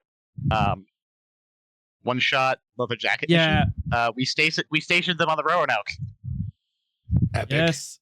Epic. Right. All right. I was checking to see if they were on the Falkland to see if that would play a part. But no, Right. this actually works out. Let's see. Pythias, ghost ships. You're like up here. Hi, Sorel. We have discovered many classified things. We're leather jacketing. We're not leather I'll jacketing. simply that. We're contemplating leather jacketing. It's true. We're Yes. prepping. So we have a theory about leather jacketing. Yes. Galen. It's going deep in here. So, yes, we could absolutely call the intelligence officer on the Roanoke. Yeah, I'll call the Roanoke intel officer and see what they're doing. I can transfer all my data if they're available. I don't think I have the sheet for that person, but if you Fine. Oh, I thought I sent it to you. My bad. no, it's in a different game. It's like in a completely different game folder. Oh, right. But if you can pull them up and roleplay them, you absolutely can. Nice. Yep. What's this person's name? Hang on. Copy. I used them once and it was like 4 months ago. Oh yeah, was that on that crossover thing? Yeah. Yeah. I remember that. Hang on. Looking through my downloads.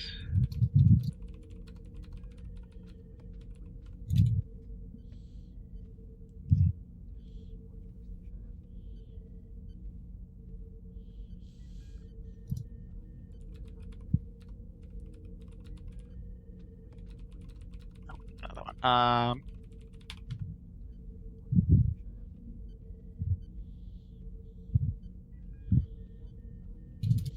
And Sorrel's here. I get 2 threat. Nice. Uh-huh.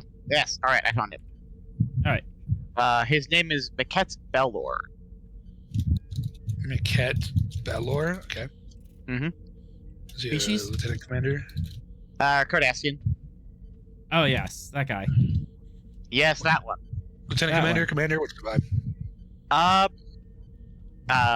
Unfortunately, the rank it gave him is not a Starfleet one. It's got Dahlin, which is Lieutenant Commander. it's a That's- Cardassian one. I don't remember what it is. That's commander, equivalent right? to Lieutenant Commander. Lieutenant Commander. Yeah. I'll do the intelligence officer thing of secretly transmission, yada yada yada. Yeah. Mhm. Yada yada. I'll call the ship, see what's going on. Yep.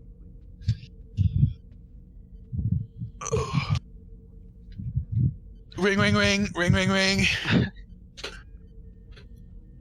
I forgot what the sound is that Starfleet communications make when you answer the thing. Yeah, right, There's a right. beep, right? Like I know there's It's a a- specific beep, but there's a beep. There's a beat. Like beep. Yeah. Beep.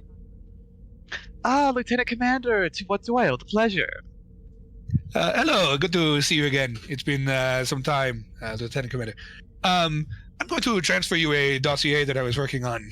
Starfleet Intelligence requisitioned me to do some investigating a missing runabout with a away team that has gone missing. I'm sending you all of the information currently. It seems that the Roanoke is presently in the direct vicinity of the area that we believe the officers are missing at. The current standing order from Starfleet Intelligence is to not make too many waves if we are to investigate it. But if it's between you and me, I think that if we wait and don't make any waves, then the officers will most likely wind up dead. So if you find it within your scope to look into it and see if you can learn anything while the Roanoke is in the vicinity, I think that it would be prudent. I'm sending you over all of the files now. Bleep, bleep, bleep, bleep, bleep, bleep, bleep. File sent. So, Roanoke Intelligence Officer, name I totally know, because I'm good with names. Maquette. What was that? Maquette. Maquette. M-E-K-E-T. Maquette, you are aware of most of this information. Some of it is new to you. The fight inside the shuttle is new information, but you are aware that the shuttle has gone missing and that there's a potential connection to Toth activity. And specifically your orders, spinning two threats for this. Specifically, the Roanoke's orders is to stand by, monitor the situation, and see if there's any Toth movement down to their main base. Because we know their main base is in Beta 5. The runabout went missing in Beta 4, so the Roanoke is patrolling the line between the two, hoping to catch the Toth moving the operatives out. Cool. Okay. However, there's always that thing well, they could just interrogate them and kill them on the main planet itself. They don't need to bring them back home to do any of that. Yeah, why take them all the way somewhere else when they're just going to kill them anyway? Yeah. Waste of warp plasma. Okay. How much prerogative do I have as an intelligence officer?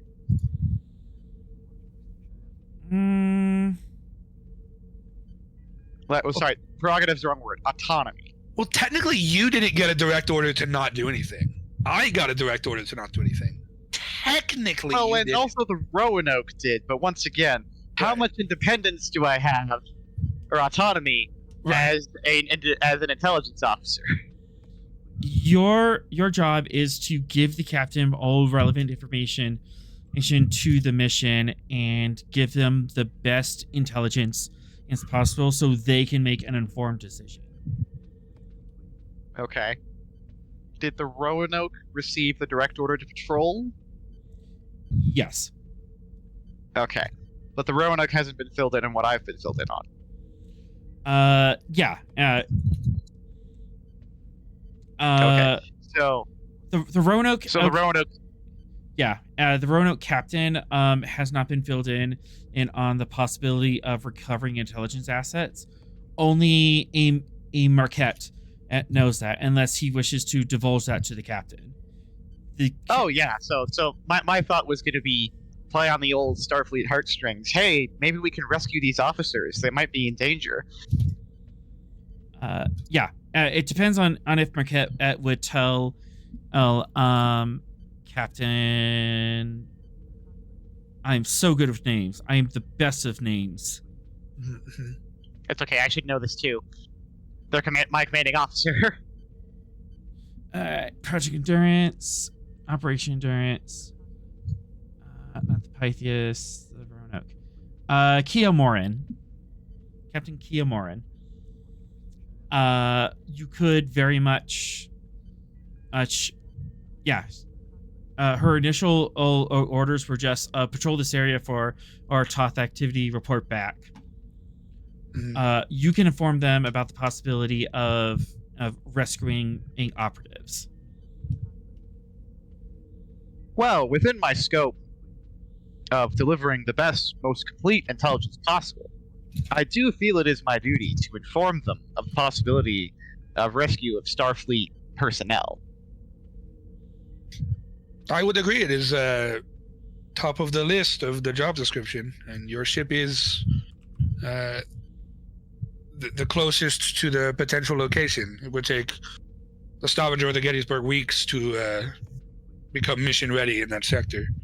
Mm-hmm. Not to mention that the Roanoke's a steam runner, so it's not like it can't hold its own in a fight. Mm-hmm.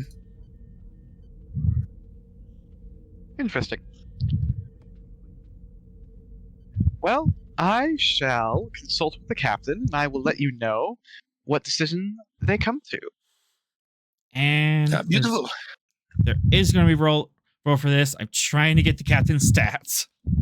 So I can Don't look worry, at our I values. actually have the character sheet, so I can do rolls if I need to. Right. I'll just have to roll d20s, and we'll do it the old-fashioned way. We're doing a manual. We're doing it live. We'll do it live. Come on, Captain Kia. There we go.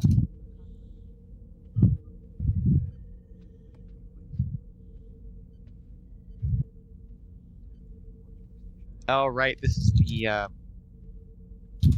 PDF I hadn't edited because it has persuasion on here twice. Because I was a silly goose that didn't understand how the character creator worked. You're just so persuasive, man. Double persuasive. Persuasive Right. square. So,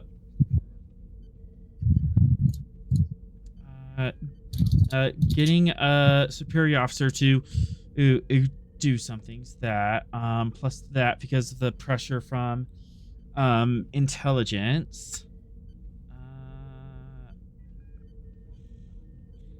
Presence command diff 4. You do have a trait of that report you put together, or that helps. Excellent. So drop that diff, please. Mm-hmm. Yeah, the report or makes convincing evidence, so helps with this. I am so glad that I built this character around lying and talking to people. Nice. Okay. So presence command is going to be a 15. Oh goodness. Yeah, his presence is a 12. Valid. Plain Everything simple, else is 9 and 8, but his presence is a 12. plain You love to simple see it. Garrick. A plain, simple Cardassian. Don't ask what he was doing during the Dominion War. Yeah, no one needs to know that anyways. That's your personal business, man. Exactly. Cough, I cough, failed to see paperclip. how that would be important. I failed to see how that would be important to this conversation. Right, yeah. Focus in persuasion. Absolutely. Cool. And I would like to buy 4 dice. That's 4 d20s, and I need 15 or lower, right? I'm remembering this Yep. correctly? Okay. 15 or lower, and the 3 or lower is a crit. Right, okay. Here we go. Well, ain't that Well. something? You got 3 in a comp, so. Well, no, I got 4. 4, because the one's the crit Oh, success. yeah, you got a 1. Yeah. And a comp. Hmm.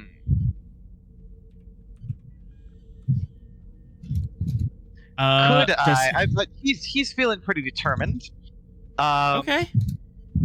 Could I spend to the value of the ends justify the means? I think that qualifies in this situation. Yes. Nice. Excellent. I'm gonna reroll that 20. Nice. Oh, look at that! I got another one, and that's another crit because that's a 3. Yeah. Yep. So 6. 6 on a diff 3. Excellent. So, Moret goes to Captain Morin's ready room on the Roanoke and kind of gives the spiel.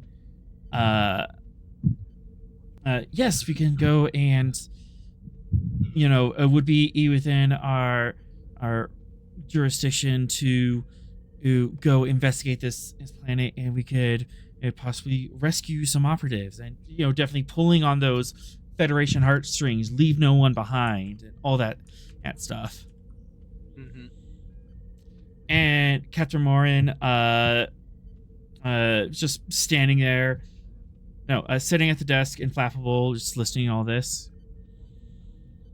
The whole, wouldn't it? I feel it is our duty to, if there's even a chance of rescuing them, I feel it is our duty. Ba-da. Mm-hmm.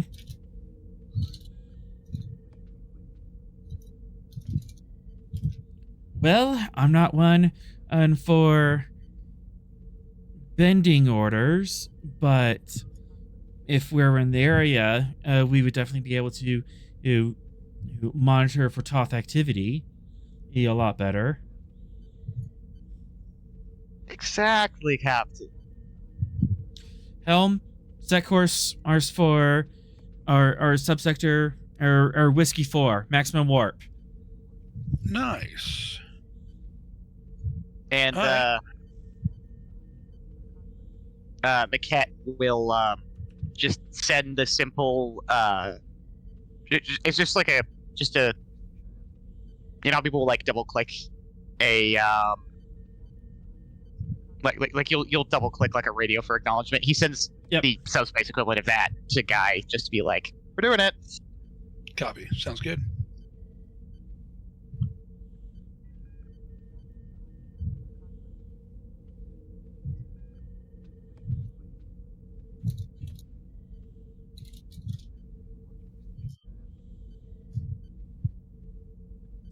Okay. So the Roanoke is not doing their air mission, and they are moving to a different mission. Next week on the Stavanger, the entire Roanoke goes missing. yeah, exactly. I mean, they did name it the Roanoke. Right? Yeah, right. Oh yeah. Oh God. Oh no. Oh History no. is repeating itself. All right. No. So if we need to repeat the Roanoke, what's going to happen is the ship will be fine, but the entire crew will have mysteriously vanished. Yeah. All right, I'm gonna say that this new mission is Person 3. Rescue the. Speaking of crews going missing, I watched the Terror on Netflix last night, the first season, which is about that ill-fated Yeah. The HMS and HMS Terror, right? Yeah, looking for the Northwest Passage, and they all hands. Of course, the show takes a very sort of literal, like they're like, oh wait, we called it the Terror. Hey, maybe they were threatened by some mysterious terror that was coming. Right. I've heard very good things about it. Yeah. Yeah, but the ambiance was it felt right. This is cool. It's got what's the name? John Franklin in it, right? Yep. He was the. What's that actor's name? I can picture him. I know. I could see him too. See his face. Didn't he play Caesar a few years ago? I think he did. Oh, in the Rome thing. I think you're right. Yeah, in Rome. Yeah. Yeah, you're totally right. Okay. So, mechanically, what's going to happen is the Roanoke is taken on a new mission. You can still intercept and help them out, in which case we're not going to resolve it with the tactical role. We're just going to resolve it on screen. Their old mission is just going to be pushed to the side, and it will roll over and get more complicated in next tactical turn. Okay. They also had a resource that they were using. I swapped out the resource they were using for a different resource that will help them out on this new mission. Gotcha. Remind me what the Roanoke's previous tactical layer mission was? I actually he just double checked and I kind of goofed, but this works out. Okay. Our previous mission was Niquel attacks have damaged civilian infrastructure, and they were providing aid to that. All right. I remember now.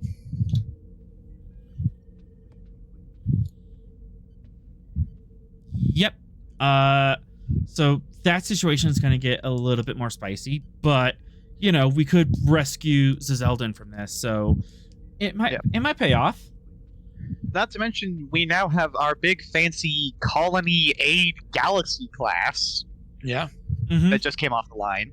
So I feel like that was the right call, since the Roanoke is a little on the small side. Yeah. Absolutely. So this might work out in the long run. And if you want to do that at rescue mission, and you can still hook into that, and then it's not going to be a dice roll. It's going to be like an entire mission on screen. So Cool. Yeah. it doesn't have to come to the asset stats. If you guys want to interfere, you absolutely can. Valid. But Okay. Nice. But the Roanoke has peeled off from that and is going to help rescue Zeldin. Needs of the few outweigh the needs of the many. I'm sure this is gonna be fine. Yeah. Yeah, exactly. Look, we're doing the right, proper moral thing. Technically, Surely- anything bad that happens on a ship is not on our conscience. I just Surely the conscience wouldn't quench. Surely.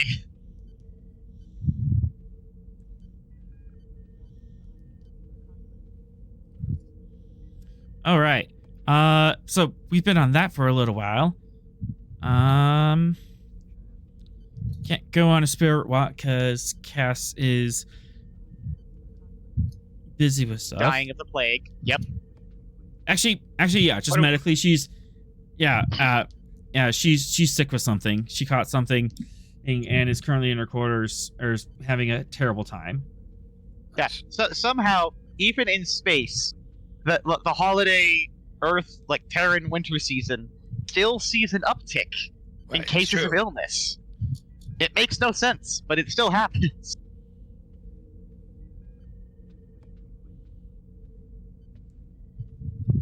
She can go sit in the sonic shower. the vibe for a little bit. Yeah. Yeah, basically. Crying out. Yeah. She's using all her replicator rations for our chicken noodle soup. Acceptable. Honestly, good pick. There's a program in the computer where if somebody orders chicken noodle soup like more than twice in a day, it pings sickbay.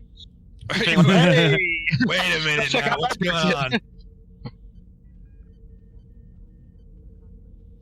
So we've got an empty shuttle. What are we doing with that? Oh, we done? yeah. So that was the that was the the runabout. I almost said the Gettysburg. That was the runabout that the team was using before they disappeared. So we just did a whole bunch of like math and science and looking at maps and stuff to figure out where they probably went. Yeah, I just got an intel report of a team that went missing, yada yada, and we're just looking into where did they go missing, what happened, all that sort of stuff. All right. Oh, So I believe we're currently heading toward the Falkland. Yeah. Who has a con? Who's in the hot seat? Not it. Get back here, Sorrel. Dang it. You're the first officer, man. Fine. I have the con. Besides, technically we had what's his bucket have the con for like the whole however much time just passed in universe. So presumably Sorrel would have taken it by now. Yep. All right. I need a single challenge dice. Random encounters time. From me? Yep, you got the con. Okay. So roll one challenge dice. Challenge dice.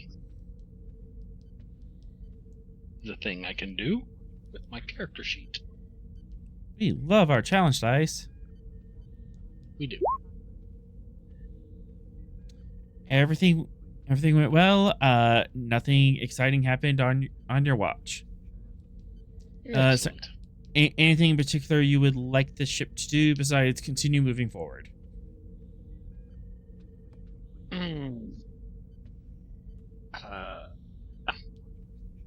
I guess long range sensor sweeps, trying to see what's out there.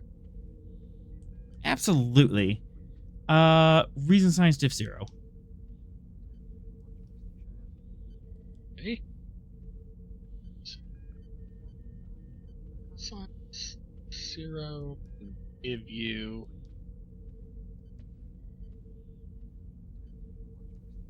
give you 2 threat and spend a momentum to 4. Okay. Your operations is my focus. Onwards and downwards. Gonna re-roll that complication. Bad roll for me. And sensor science, which with the advanced sensors is 2d20 from the ship. All right, 2d20.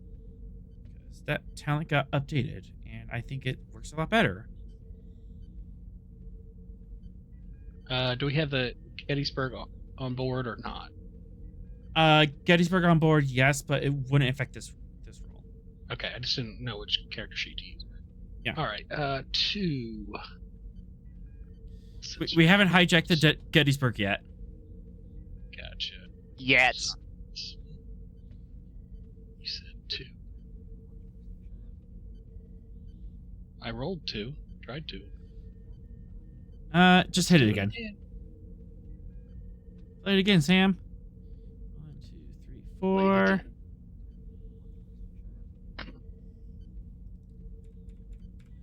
All right. I'm gonna have a little fun with this. Uh-oh. Let's see. It's just 2d6. And go. I swear, I think I need to update the CAD cable I have between myself and the modem. Interesting. You find on long range sensors, I'm kind of forward and to the starboard side, a bunch of deep space microorganisms. And they are, yep, and they're currently they're currently changing. There's a lot of radiometric activity coming from them. Is this like space plankton? Yep. Oh, okay. Well, Should as we long as raise it's not a shields? space bacterium. We should definitely raise shields. We don't know where. Ray shields, arm the quantum torpedoes. Well, raise shields at the very least. We don't know what happens when space plankton touches, like, starship hull. Yeah. Has it been good in any episode ever? No, it has not. A particular episode of, like, a microbe that eats starship hulls comes to mind. I'm sure they're harmless. How else do the space whales live? You can prove how harmless they are by scanning them from a safe distance. I love how there's You're gonna space walk home if you're plankton wrong. fluxing, and your response is raid shields. Look, author. 5 times bitten, 4 times shy, okay?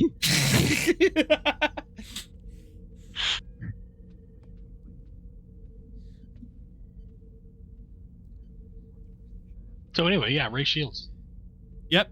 Shields are raised. Barris from Ops just kind of raises an eyebrow a little bit, like, I guess we could do that. But orders are orders. Follows orders. Shields are up.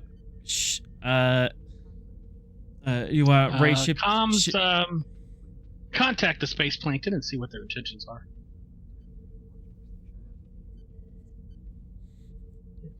Contact them?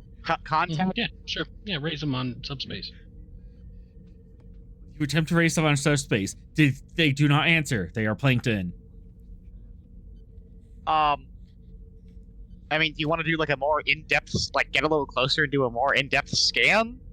You do have 6 momentum. If you want to ask any questions about the space plankton, you have more than enough information to ask about them. Okay. Are they dangerous? Define dangerous. To the ship or biological life? That would depend on what you find. Danger assessment's kind of abstract. Are they like sand? Are they coarse and do they get everywhere? Okay. How about this? What do they feed on? That is a good question. Yes, I can answer that for momentum. They are photovoric. They feed on light. In deep space? What light are they getting out here? I don't know. What light do you see when you look out the window? There's starlight out here. Like they could be feeding off dark energy. Those must be very efficient plankton if it's running off of starlight. Are they migrating, maybe from one star to another, or something like that? I can answer that for momentum. Sure. That is a viable hypothesis that they're migrating from one star to another. Actually, the more you look at it, you kind of look at the flow trajectories of them. They are traveling at sublight, but there's two different flows, and they're like moving past each other. And as the two flows are meeting, there's a radiometric flux in the middle there, and that's kind of what caught your sensor's attention. Oh, they're mating. Mm-hmm. That don't correct me if I'm wrong. Don't plankton usually reproduce asexually? That was Earth not gonna plankton. be my question. Earth plankton does. This is space plankton. I don't know what it does. So they're swapping Okay, stars I'm and just DNA. checking my human Earth understanding to be like, hang on, is that normal or no? No, it is not normal for Earth plankton. For space plankton, I don't know. New Hey, life doctor, forms. we found space plankton. It's mating. Oh, that's good. Good for them. So And we raised shields for some reason. this is just a big space plankton orgy, is what you're telling me? Are they You into have to be voyeurism? suspect of all You didn't have to plankton. word it that way. Accurate? You don't have to word it that way, but accurate. I mean, If we stand here and study them, then we're into voyeurism, right? That's how this works. Well, if you write it down in technically science, correct, but If you write At it what point down did it in become like science. microbiology? This is along the same lines as the question: how old does the grave have to be before it's archaeology instead of grave robbing? Right. You heard it here. So this is a 10 to the 6th power way. Is that? Hmm. Did you get No. that? Did you get that? No, it's not that they're power. everywhere. Okay, so two different bands of plankton are traveling between stars because they feed off of sunlight, starlight, Mhm. big fusion reactor in space light. And when the two interact, what's their method of Don't what's the word? Reproduction? Don't No. Sorry, the migration. Sorry, had something caught my throat. One momentum. Yes. It appears that there is a lot of charged particles all around them. It seems viable that they hitched a ride on a coronal mass injection and just rode the wave out of the solar system. Just wee. They just went wee. The sun went burp and they Nice. went wee. Huh. So They're traveling we- sublight. They're Oh, on okay. a Gotcha, journey of thousands to tens of thousands of years between stars. So warp capable plankton, that would have been cool.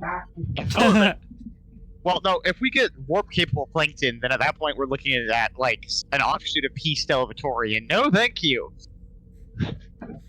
Yeah, what was that Voyager episode where they were using the life forms to power the ship or something? Yeah. Oh, the Equinox. Yeah. Yeah, that was it. Yeah. Okay, so is this? I mean, it's plankton, right? So they generally don't contain much intelligence, right? Because it's a single. Are plankton single-celled? Single stealth, yeah. Okay. Yeah, So this has an intelligence score of -4, or you have to get a bunch of them together to even get to intelligence 0. Yeah, so I was gonna say, so presumably this is like one of those natural processes that just happens, sort of things. Like, oh, the sun burped. There goes another thing of the plankton.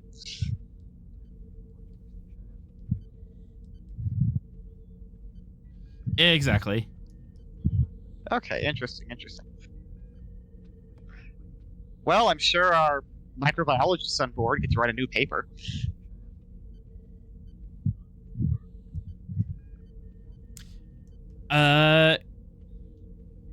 Commander Sorrell, would you like to pull aside, take a closer look at this microbiology and possibly get a scientific paper off it?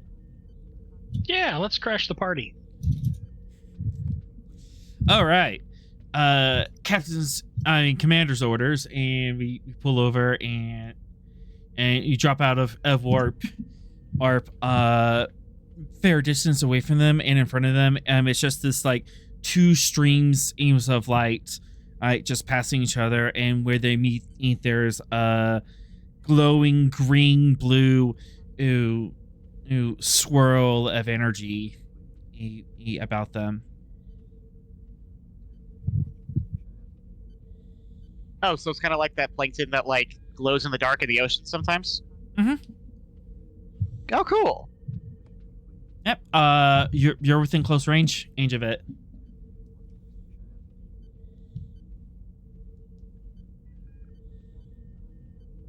Orders, Commander?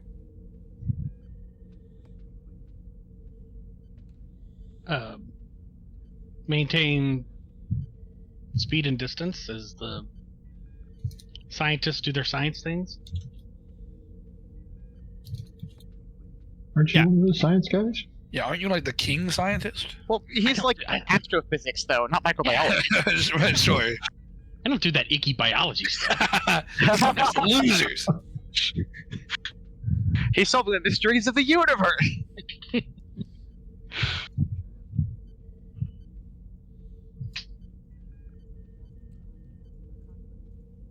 All right. Reason science. Diff 1 will be a cursory scan. Diff 2 will get you a discovery, reputation dice.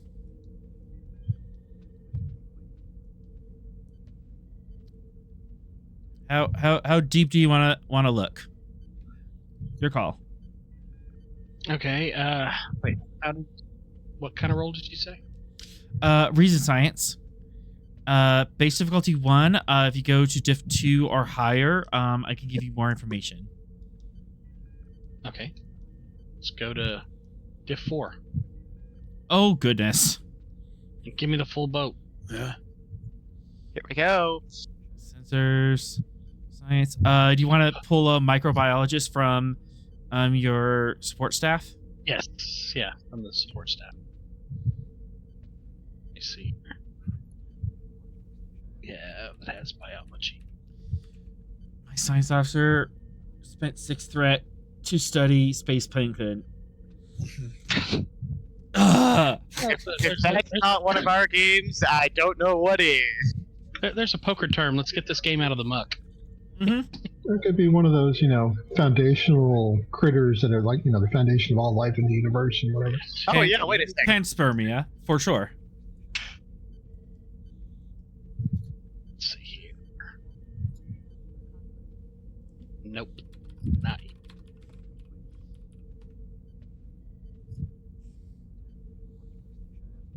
Man, I've got too many people that look like me. Apparently, I've staffed the Stavanger with a bunch of astrophysicists. Ah, here we go. Xenobiology. Chief Specialist Inarchy. She's a Zindi primate. Ooh. Fun. Ooh. All right, full boat. Focus in xenobiology. Reason, science, rock and roll. Yeah.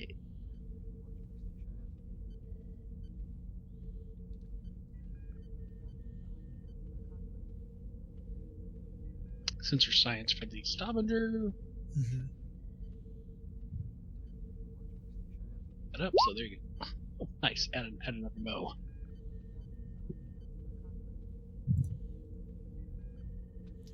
Okay, and then for an Archie. No, she was the one that rolled. I rolled. Oh. I rolled. The commander Sorrel was her. I rolled her as prime. Okay, then Sorrel, you roll assist. Okay. Sorrel assist.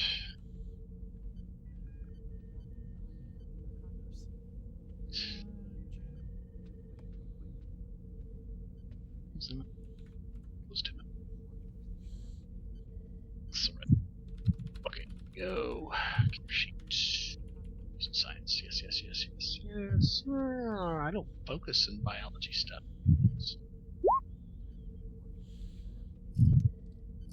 Nonetheless. 4, 5, 6, 7. Oh, and one more sensor science from the ship, because you have those really cool sensors. Oh, good.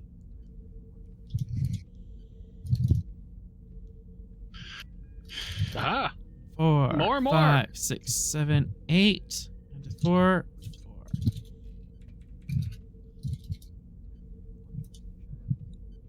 Okay. This is space plankton. Does show allele similarities is to the Jati. Oh, What?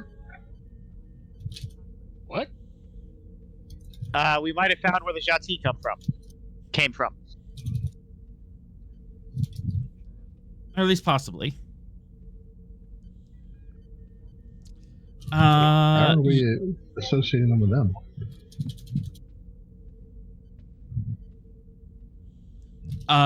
There's like some gene. It's like less than 1%. It's like 0.2% at match to the Jati, but there is a match. Like some DNA or something? DNA.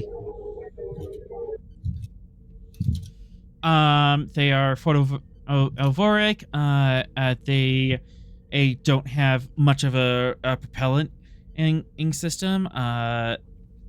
They have like little bits of organelles on the exterior of their cell wall that do act as reaction thrusters. Yeah, they're Okay, basically that's kind of cool.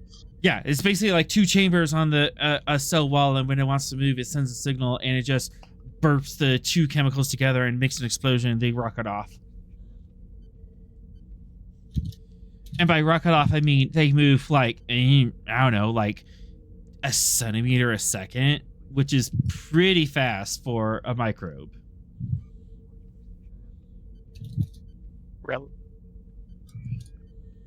So they're fast, Relatively speaking. Yeah, but still sublight. very much sublight. Yeah, this is chemical rockets. Interesting.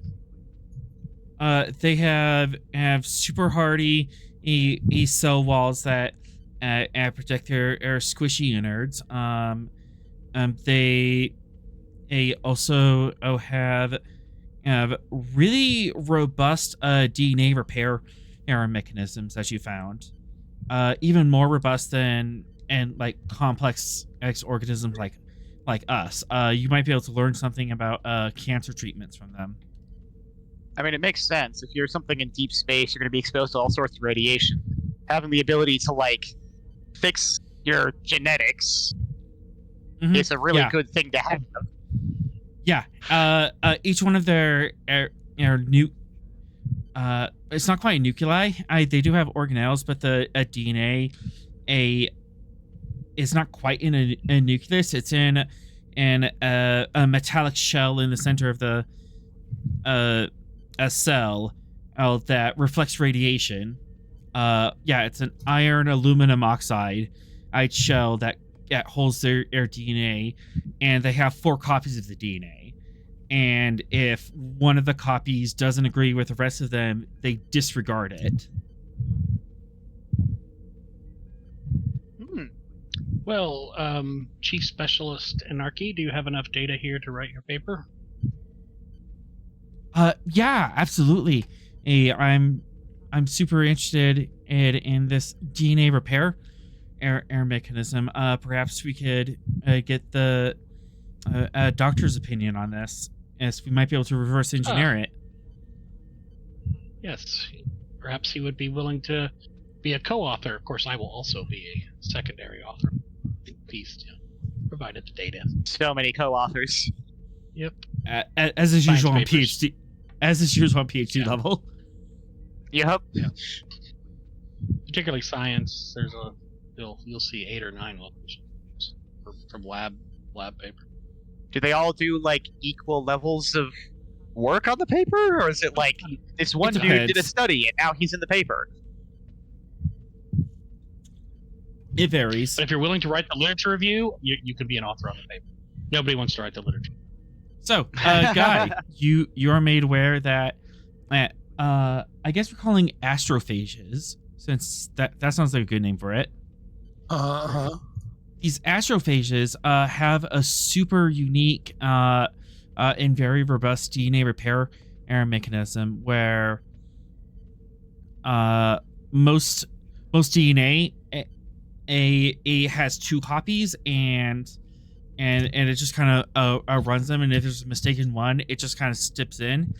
This astrophase has 4 copies, and they compare and contrast, and if one copy is out of sync, it just cuts it off and disregards it and just runs off the other 3. Do I think that this is something that I could potentially study for some sort of medical breakthrough for repairing tissue?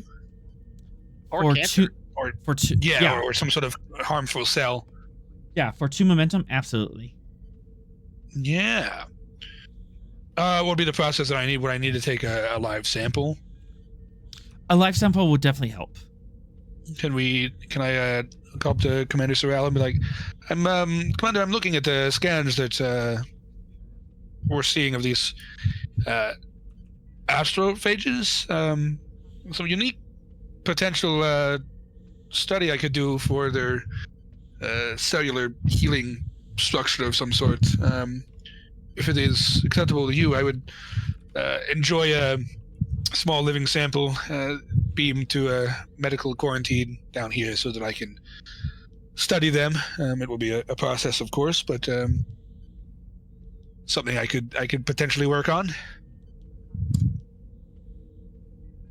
I'll be sure to engage specialists and Archie. Of course, I'll coordinate with you on the sensor data, but permission granted to get a biological sample. Beautiful. Thank you, Commander. I'll work on it and let you know as my reports progress. Spending 2 threat. Because of the mass of the Stavanger, Anarchy fears that bringing the Stavanger closer in and to scoop up a sample might disrupt their flow too much, just with the sheer gravitational mass of the ship. However, a shuttle could get Copy.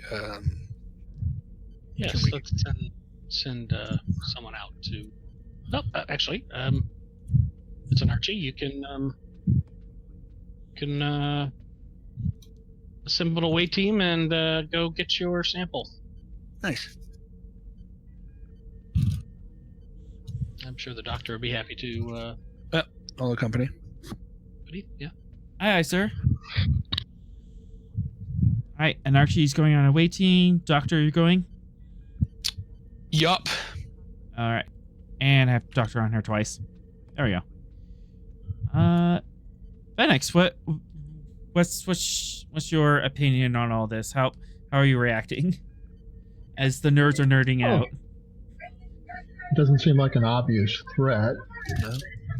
But in the interest of caution, maybe the science nerd should have someone to watch out for him. So I think I'll tag along. Okay.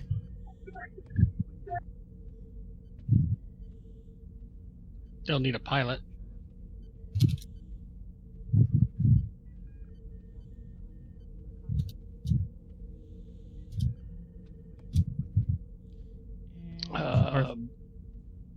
Bo Riga maybe as the pilot, and then maybe send Lieutenant Zarkin along as for experience. Sure. Spending some threat, don't mind me. This is perfectly normal. I'm sure nothing will go wrong on this perfectly standard shuttle away mission. And we just know our shields are still up. All of our scans don't dictate any reason to deem these things as anything threatening, right? No. Correct. All right. So we have no reason to be afraid currently. Bo Rega and who else? Lieutenant Zarkin. I know every time on the show when we've seen something that's seemingly benign, something else happened. Yeah.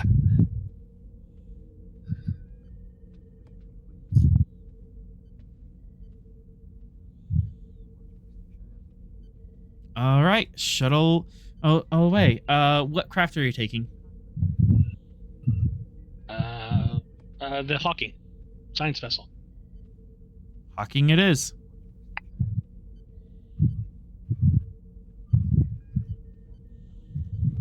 As you guys, I set up in the, you set up in the hangar deck. You get your crew together.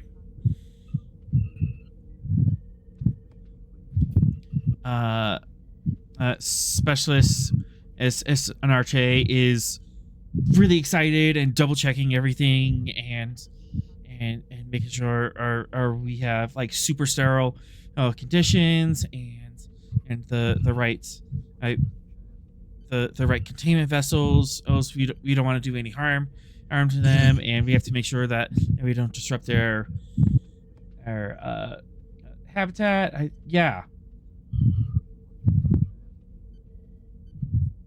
Just super excited.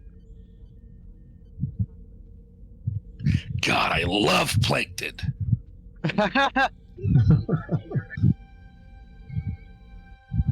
Sure. Like we all do. Mm-hmm. And with that, you guys take off. Stavanger still doing Overwatch. Hawking slips out the back and curves around and out of the shield and towards the plankton flow. Nice.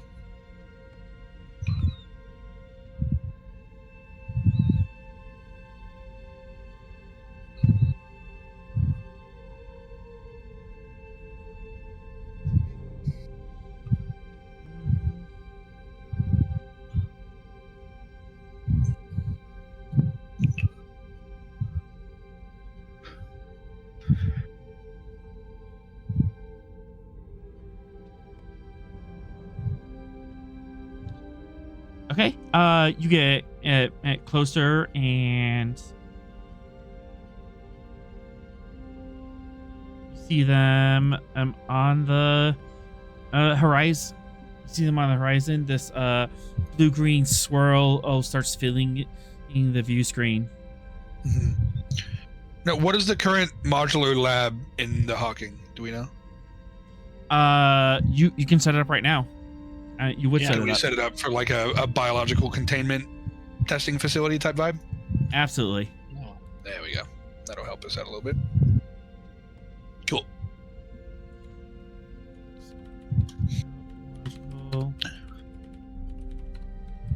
Containment lab.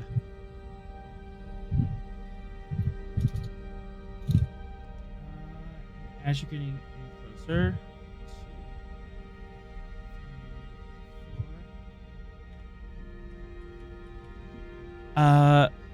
Lieutenant Rega, be careful. Oh, we don't want to catch any of the we don't want to catch any of the plankton in our impulse flow. Perhaps if we drift in, that would be the least disruptive. That is a Borrega special, I think, so I'm sure he can handle that effectively. Borrega. Control con, difficulty 2. Borrega. Who's running bow? I guess I could. Yeah, not me. I got what's this? I got myself. All right. I will get con. Borrega. All right. You said daring con? Is that what you said? Control con, diff 2. You could do daring. Daring plus 1 comp. Okay. Let's see. Activation. I'm gonna give him. All right, we already have precision maneuvering. Removing that. So reducing the difficulty of the task by 1. So diff Nice. 0. Yeah, because the hawking, the labs. Yeah. It's All too right, easy.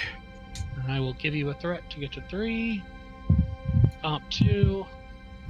Helm control is my focus.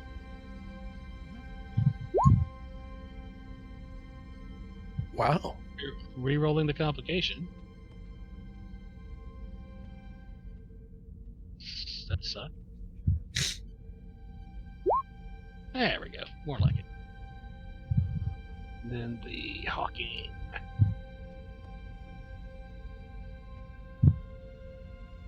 What was the comp? Was the comp at 19? Comp's to 19. Yeah. Oh, copy. I just okay. Okay. So left hawking. That's running about. All right. That's gonna be engines con. Yes. Engines con, yes. Am I wrong?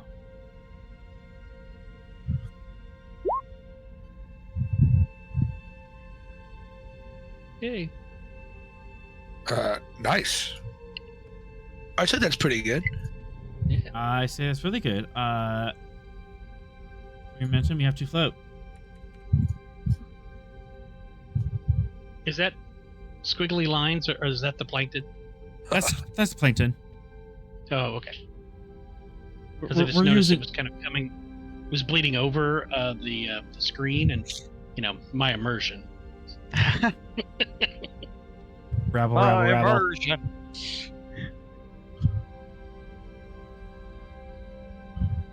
All right, so we got it. And you have to float.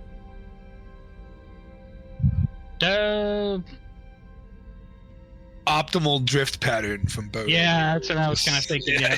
Yeah. Optimal drift. Optimal drift. You can get in any position you want. Nice. Zoop. Oh, squiggly line in my eye.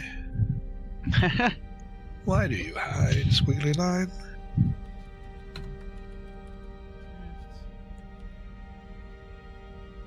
All right, nerds, I got you in position. Nice. And it now is at very gently beam the unknown microorganism. and board it's the at that point that your alarm goes off. Oh, who saw that coming? Pirate Raider. What? All right.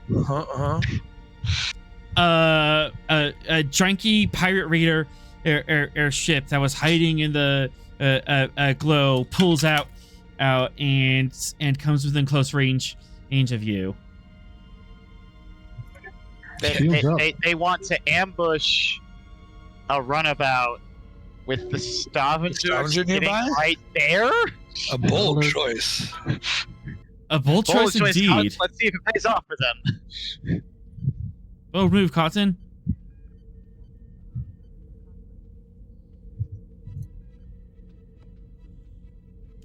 And spending two threat, I am activating a tractor beam on you.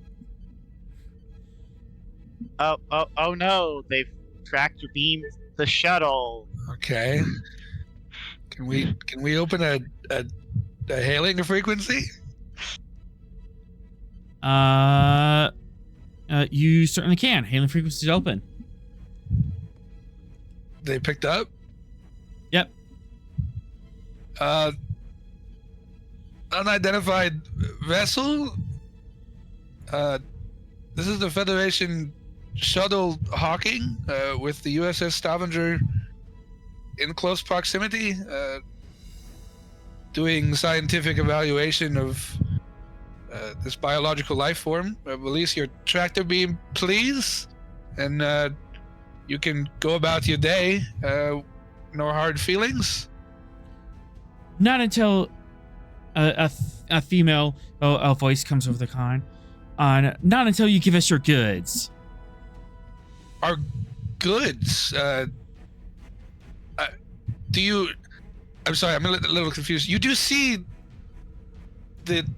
our rather large Sovereign class starship that is right behind us, correct? You are aware of its presence? Aware of what? There's nothing behind. You're bluffing. He's bluffing, right? No. Stand behind him. No. Stand behind him. So not only are they stupid, they're blind. Perfect combination. I'd encourage you to double check your scanners. Can I also just transmit them the location of the Stavanger? You absolutely can. Yeah. It takes a photo from the cockpit of our ship and the pirate ship like right in front of us, like. Circle it with like a red Microsoft Office pen, like. yeah, exactly. Draw a couple of arrows. Communication con diff 1. Hey, Borrega, chuck that over to him. Just like, hey, you've made a tactical error here. This is a. I'm surprised. This is an oopie whoopie of astronomical proportions, my brother in Christ. Like how did they manage to notice the shuttle, but not the freaking Sovereign class? You're in close range. The Stavengers are at long range. They probably couldn't see it. Yeah, it's a ramshackle little pirate ship you got there, Chief. There's also back. All right. Who wants to? You got Bo 3. I got. Oh, I don't know if Sorrel was back. Copy, you're back. Yeah, I'm back. Oh, is that our roll control con? Yep. Yeah. All right. You are communicating how very bad of an idea holding the holding the Hawking is. I made a calculated risk. I am just so bad at math. I'm really bad at math, yeah. So very bad at math. Chat, no, I'm not. You can't prove it. I'm gonna add.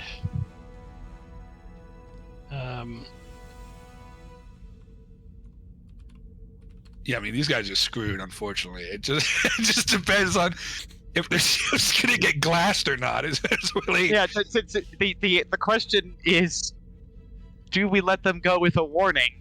Oh no, dude! This is a pirate vessel that just tried to. Yeah, try to shake down a Federation shuttle. Nah, man. I've added as part of his activation subspace communications to Riga. Dope. As a focus.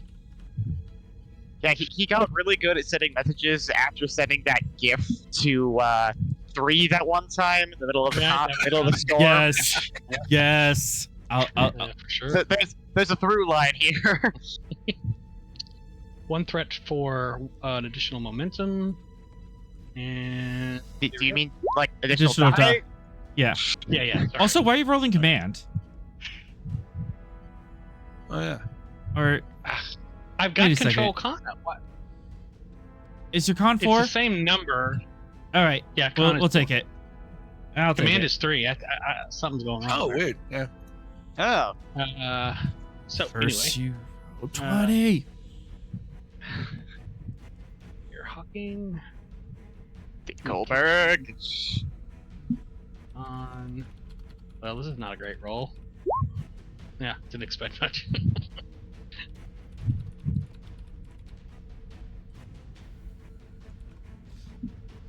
All right. But we did it, guys. And you got 2 extra momentum. You have some float. You can add some real good details. You can I would actually like to spend 2 momentum to create the advantage GIF of Stavanger. So it's like you don't just get a still picture. It's like moving, and you can kind of see its phaser array, and then a little it's a GIF at the last time. Oh, blur. And then a little blurb says, "Don't try it," or "Boom." It's a GIF of the last time the Stavanger like let loose. Yeah, exactly.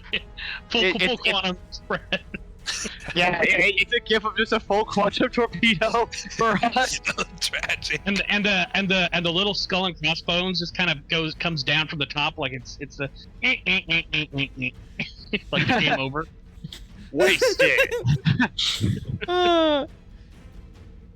So you send that message, and the camera cuts over to the pirate ship. It's the dark, cluttered, little thing, and the captain, female, Bajoran, and looks over the shoulder of the ops officer and just looks at them and goes, "Are you kidding me? That's a Sovereign class starship!" And just whacks him upside the head. Yeah, because it's What are definitely you his thinking? fault. I couldn't see it. We were hidden in a glare. Where we're too well hidden, we couldn't see what was going on. This is just awkward now. Yeah, this is. I'm not even going to front with you, ma'am. This is an unfortunate situation you found yourself in. Okay. And as much as I respect your business acumen or lack thereof, you did openly attempt to racketeer a Federation vessel, and you. Technically, they've committed a number of felonies. Oh yeah, 100%. Oh yeah, no, 100%. So you Attacked an all-combat vessel, attacked a Starfleet vessel, attempted to shake down in Federation space. right. It is most definitely in your best interest at this time to power down your weapon shields and engines and prepare for Federation intervention. Back on this top.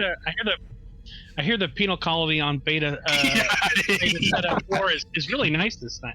Yeah, great weather actually. You probably So the crew, we're just all sitting there like, so do we shoot them now, or? Sorrel, you have the con. You're seeing all this go down. You just see this pirate ship grapple the Hawking, and then just realize how terrible a mistake it made. Tactical assessment.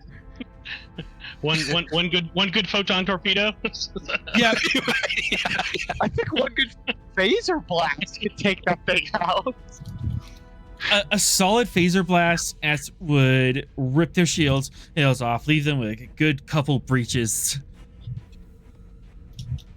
Well, I mean, I guess we technically let them surrender first. Yeah, I mean I offered them the chance to surrender and not get glassed. So we'll see how much presence they still have left, I guess. Open comms, Pirate Raider. This is the USS Stavanger. Commander Sorrel. Gulp. Sounds power of down pants your- sweating. Power down your shields, weapons, and engines. Prepare to be boarded. Rebel. Oh, dumbass, thunk. We surrender. Security, 2 teams. power down weapons, power down, and the tractor beam shields off. It even vents warp plasma. And go, okay, we're like getting down on the ground and hands behind our neck.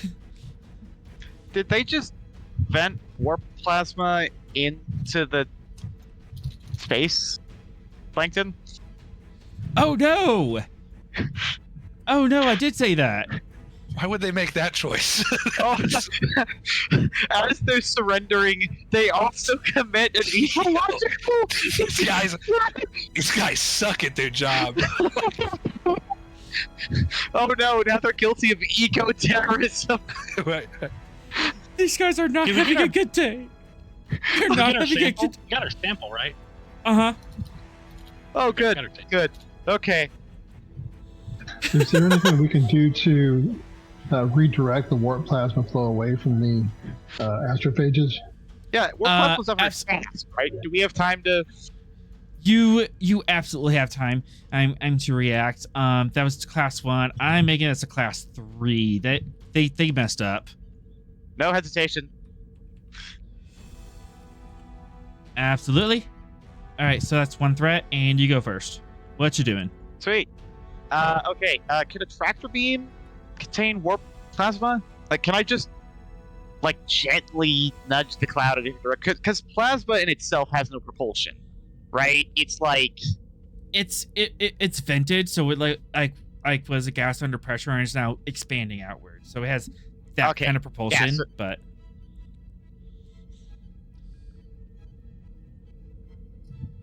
okay. So theoretically, I just need to provide it. I just need to provide enough. What's the word? But enough propulsion in the opposite direction, and it'll just harmlessly spread away. tractor beam could work.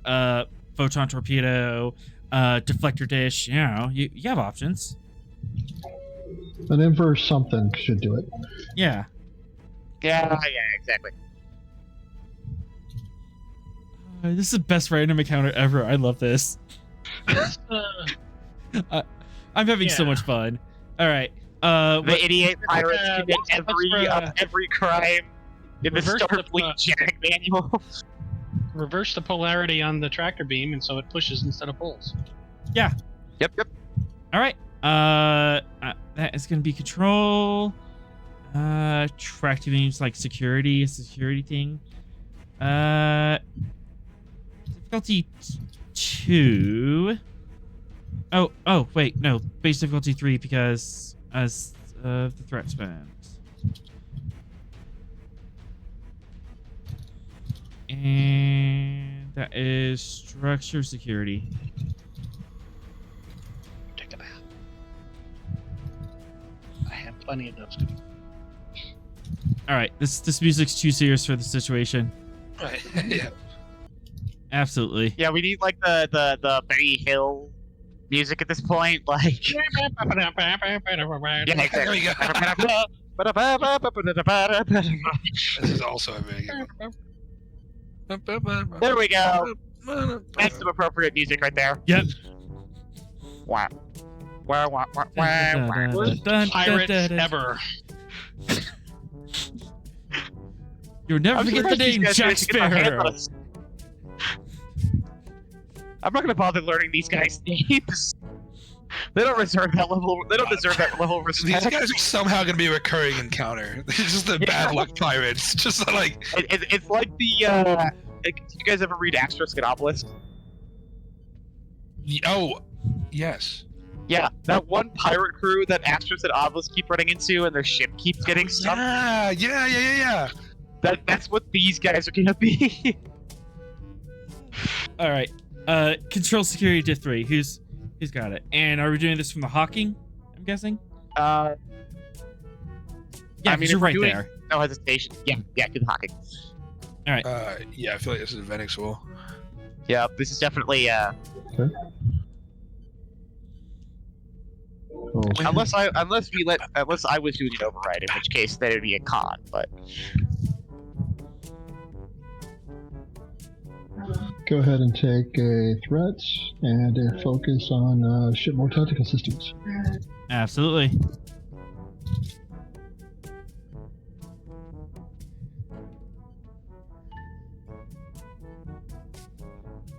You gain a threat. You have a float. Embarrass them even more. They're what? He said embarrass them even more. Good. I mean, if we need to push the plasma in the opposite direction, wouldn't that be back into their ship? Not necessarily.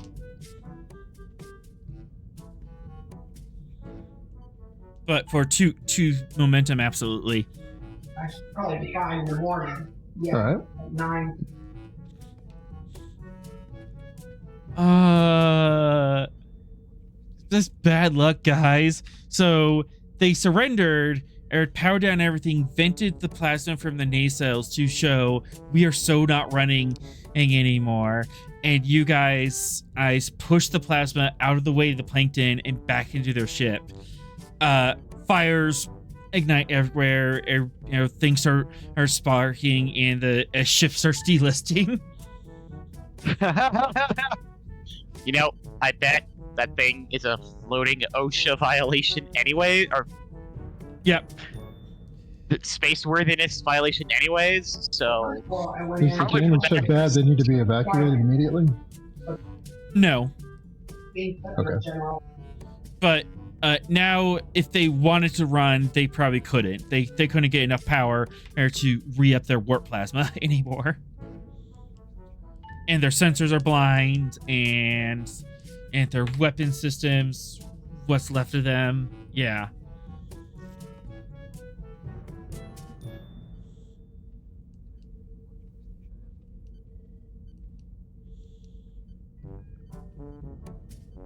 Well then, have security detain them, put them in the brig, vaporize the ship after we're done.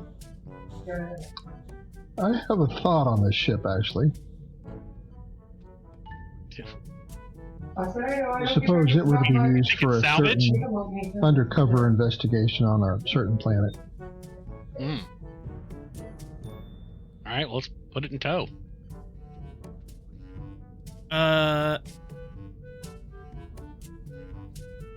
After we put out the plasma fires.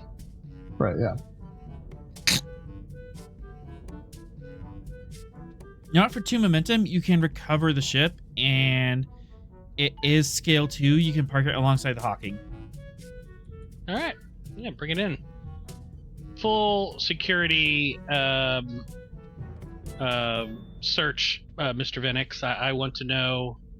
I don't want any hidden surprises. Yeah, we'll do a On that level ship. And then later level walking 5 in the sweep door, of the ship for Jane was in the car, but weapons, he illicit cargo, right outside stowaways, the door. whatever. Absolutely. Yeah, Security. Secure any dangerous cargo, and pull their ship logs as well. Control security to 5 to basically dismantle the ship and put it back together again.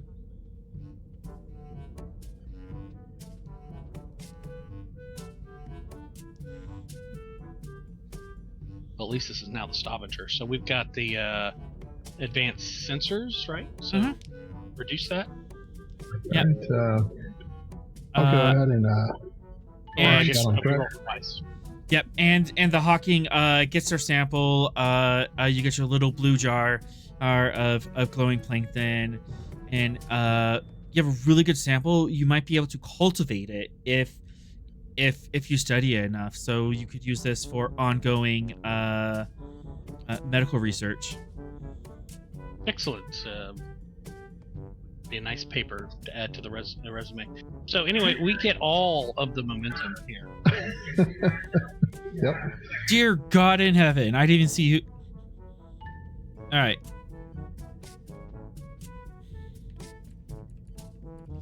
So 6, 7, 8, 9, 10.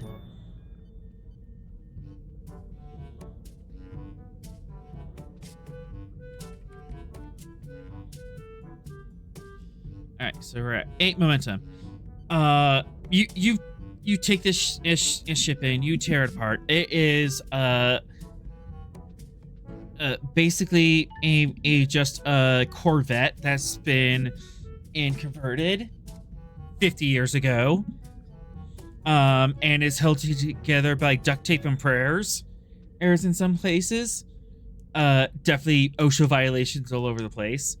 You do find some illegal weapons in some hidden compartments, like in between the primary and secondary area hall. They do have medical supplies that was probably ill-gotten, food rations, and inquiry, Mr. Vinix. What are these two fuzzy squares with descending pips on each side? What purpose do these serve? I believe primitive cultures play games of chance with them as well as used for decoration on vehicles. Fascinating. Yes, they absolutely have fuzzy dice. You also find the truck nuts that's on the back. Oh, so it's from Texas, is it?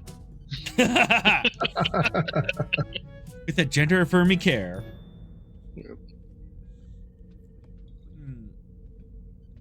Let's see. Cargo, they have some illicit weapons.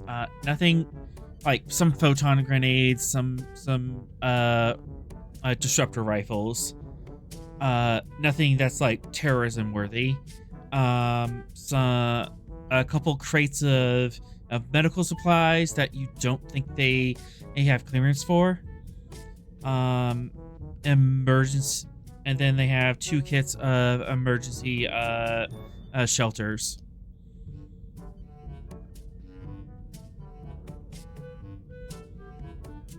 So we have to ask him in the Briggs, like, so have you ever successfully pirated? Like, ever? No.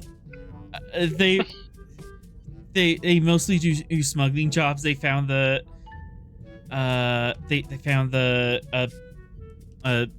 flow a week ago, and they decided to camp out there and see if they can ambush someone that was checking it out. They did get one person, shook them down and got the medical gear off them. And you're the second one, and oh boy, are they bad at math.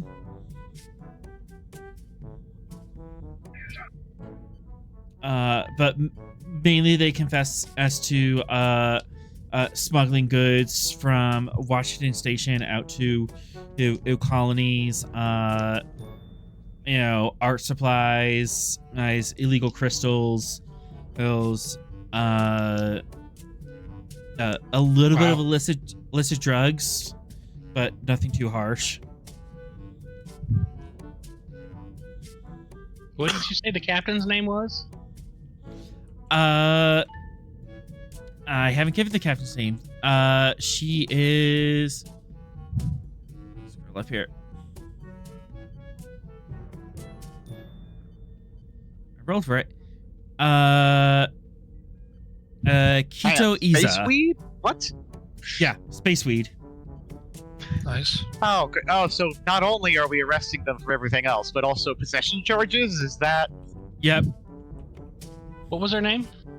Keto Oiza, Bajoran. So Keto's the surname.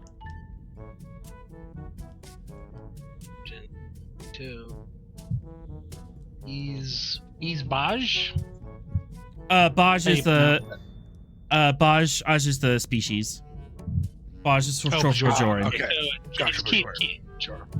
Yeah, Keto Iza, Right. and the exclamation point is just signifying that this is the surname. It's for my random table. I bet Lyra knows her. Barton's gonna hear that these guys got arrested and was like, "Wow, oh, took Shocked. them long enough." Shocking. Shocking, I tell you. Nobody Yep. could have possibly predicted this. No, not at all. So we're gonna fix up the ship and rename it the USS Leather Jacket. Nice. Yes, we should totally keep this for stuff like that. What do you mean, guys? This is not a Federation vessel. We have no idea what you're talking about. We were not involved. This is gonna be like our Twilight from Star Wars: The Clone Wars. yeah, exactly. The frickin' chunk freighter we keep around. Yes. Nobody tell the captain we have the ship. Yeah, not at all. Yeah. Oh, he never goes into the shuttle bay. He's not gonna see it. Yeah. We're gonna put a tarp over it while Big tarp. Big old tarp. We've had to drive off so many of the officers down there. This is not in your reports. Hey, Alright. Technically, I am in charge of the flight operations. Okay, couple things. First thing, Phoenix, any other questions you want to probe? Shake them down. This includes any evidence from the ship and interrogation, any of that stuff. Yeah, I'm basically gonna explore their pirating activities. Have they stolen stuff, hurt anybody, that kind of thing? Have they committed any, serious crimes? Never I can answer. actually been successful. I'll answer that for momentum. Yes. Generally not violent. Most they've done is like rattle their sabers, maybe fire a shot across the bow. Now, they generally just shake down our crew, say, "Okay, give us half your cargo, we'll let you go." Nothing serious. She's actually turned down a couple of smuggling runs because they were there for really harsh drugs that she didn't want to get involved with. But Okay. Voltarian space weed, yeah, she'll smuggle that. Probably sample some, but nothing harder than that. Okay. All right. Because Just wanna make sure it's they just weren't, yeah. I mean, it's just a plant. It's not going to do any harm. Okay. Well, I'll make my report to Captain Sorrell and let him know. Professionals have standards. Exactly. You do have another float if you want to ask another question. Do they have anything seriously illegal, unusual, interesting? I don't think so. If there's something specific you're looking for, let me know. Or are you Nothing just seeing? specific. I just didn't. Just seeing if they're like smuggling in like rare ancient artifacts or anything. Right. Bajoran orbs or whatever. Yeah.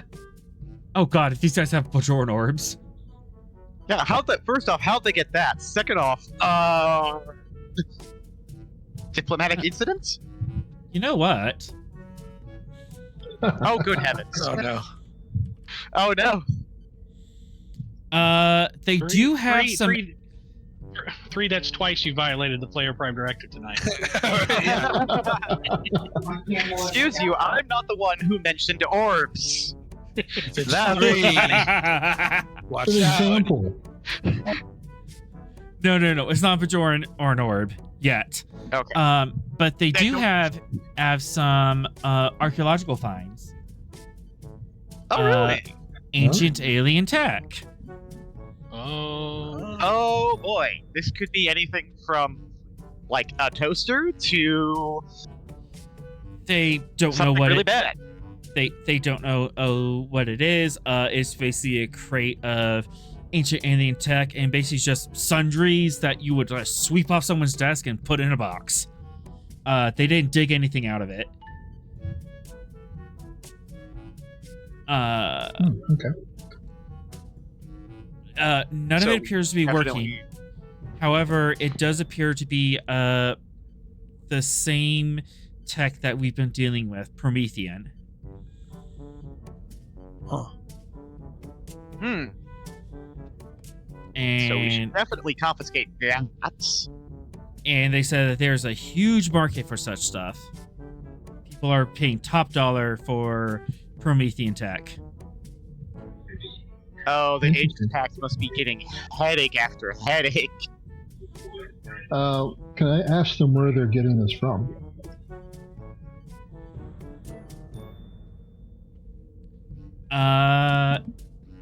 Yes, a momentum. They got it off a guy who got it off another guy. They picked it up from Carry-On Station up north. The pirate one? Yep. Okay. But did they have a particular buyer in mind, or are they just looking to offload it anywhere? I'm spinning to threat. They do appear to have a buyer in mind, but they're not willing to give it up yet. You can certainly talk them into it. Your cooperation in this matter could mean a significant reduction in the amount of time you'll be spending on a penal colony. Yeah, present security diff 1, not hard at all. You have them by the short and curlies. They have no recourse. Yeah.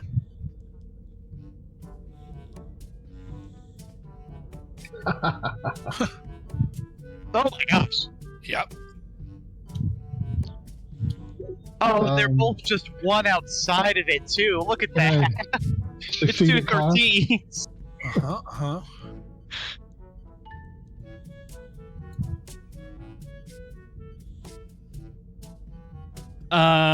Yeah, they climb out. Nope. Man, I don't want to piss this person off. She's very dangerous. Dang it! Oh, she? Yep. So it's a she. But they seem to be more afraid of her wrath than any book you could throw at them. Well, I suppose we could let the Federation News Network contact know that you're fully cooperating with us, and I'm sure that won't have any repercussions later on.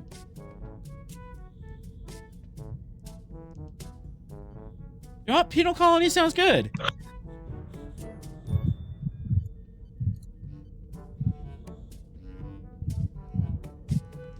Yeah. Unless you can like change the deal or something, they're gonna climb up. Well, that's what I was trying to do. Yeah. If they don't tell us who it is, I'm going to let the Federation News Network know that they are cooperating with us. Oh,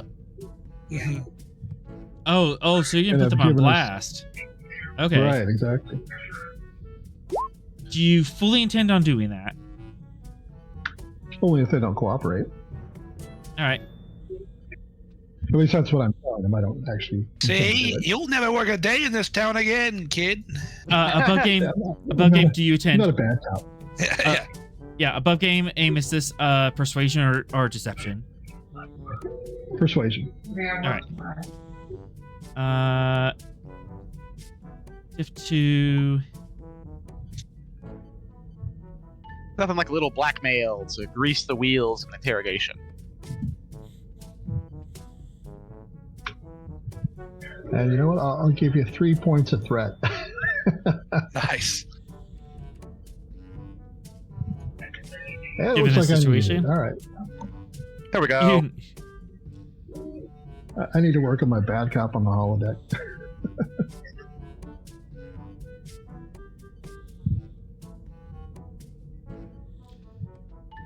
I made this character so long ago. Where did I put her?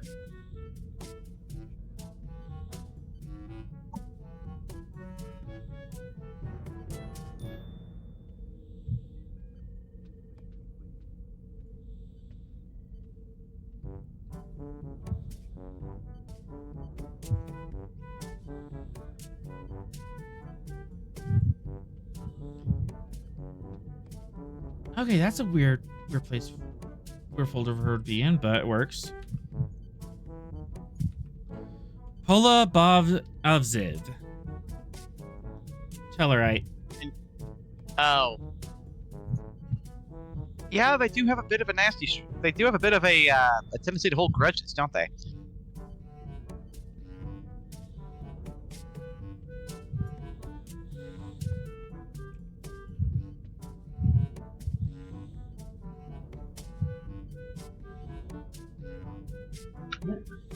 You paste that name in the chat? Yeah, I placed it here too. Oh, I didn't see that. Okay.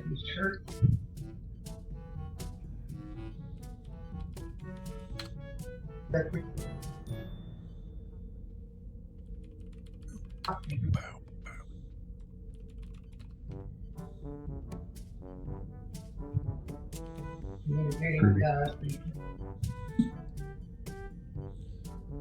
don't think fence is the right term. Where she's in the market for it. Just buy her. Yeah. Okay. Well, I guess we can be persuaded to keep your names out of the news and the extent of your cooperation.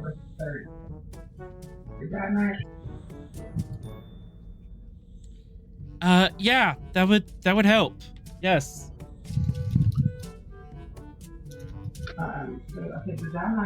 We'll make sure to let Starfleet authorities know that you fully cooperated with us and take that into account on your sentencing.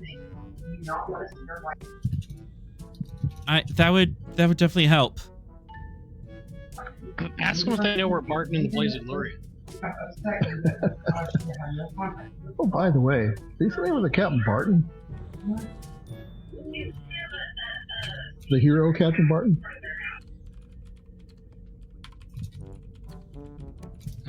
Wanted criminal now. Kind of a fine line there, hero. Criminal.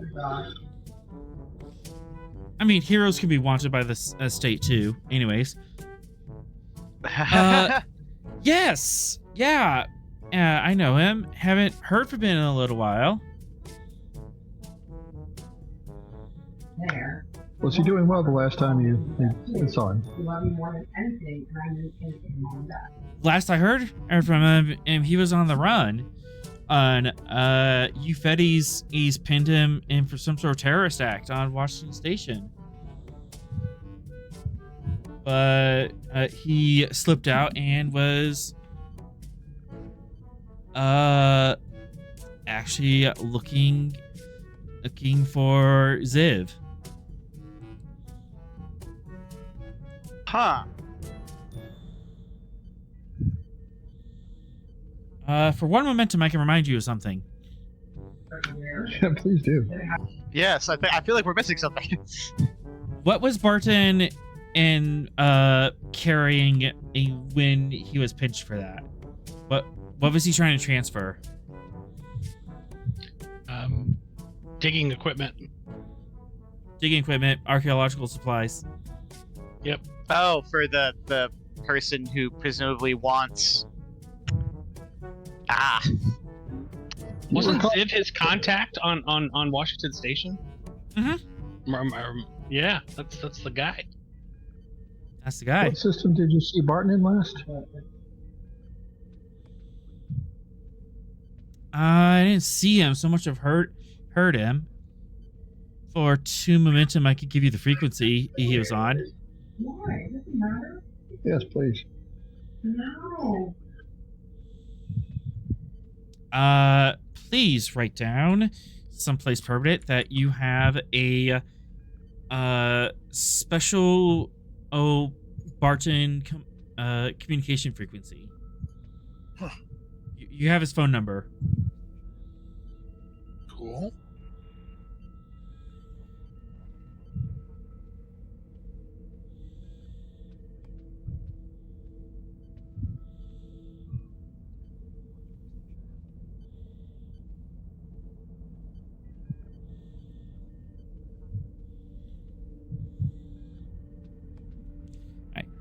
As for the SS leather or jacket, that ship's a wreck. It was a wreck before it got hit.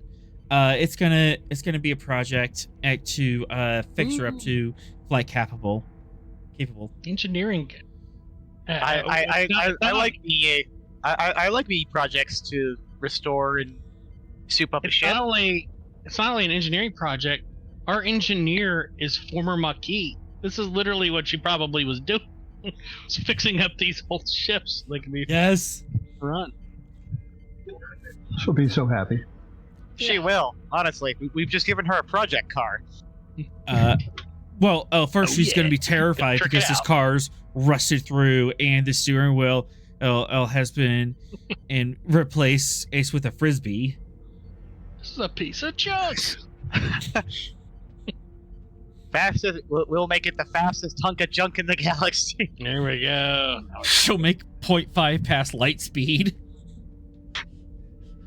It's a miracle if she makes it anything close to that in her current state. She did the Kessel run in 5.3 parsecs. 12. That's- 12.3. Was it 12? Yeah, No, it it's just- was 12. It was just 12 parsecs, which does make sense. Yeah, because parsecs is a measure of distance.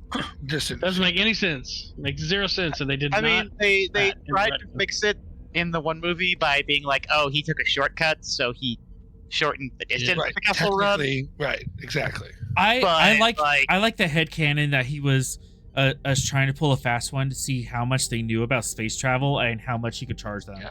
That makes so Right. much Oh, more yeah. sense. He's like, yeah, I did the Kessel Run in 12 parsecs. And if they go, wow, that's fast, he goes, ha. Got him. Yeah. Yeah. Gotcha. Because he's just a farm boy from Tatooine. What does he know? Yeah, this old, like, hermit dude. What's a hermit dude gonna know about space travel? Anyways, back on topic. We have a project car now. Yay! Yeah, you have a project card now. Hell yeah. And you have some pirates in your brig. So We're gonna have to haul these guys around for a while, aren't we? Because we're not heading back to Washington Station. it's a crew of 5, so it's not like stressing your systems or anything. True.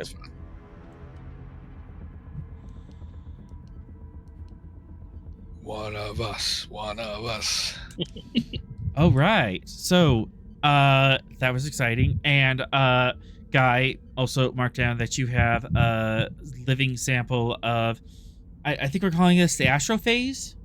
Yeah, astrophage. Astrophage. I like it. That's a surprise tool that will help us later. Probably. Successfully acquire.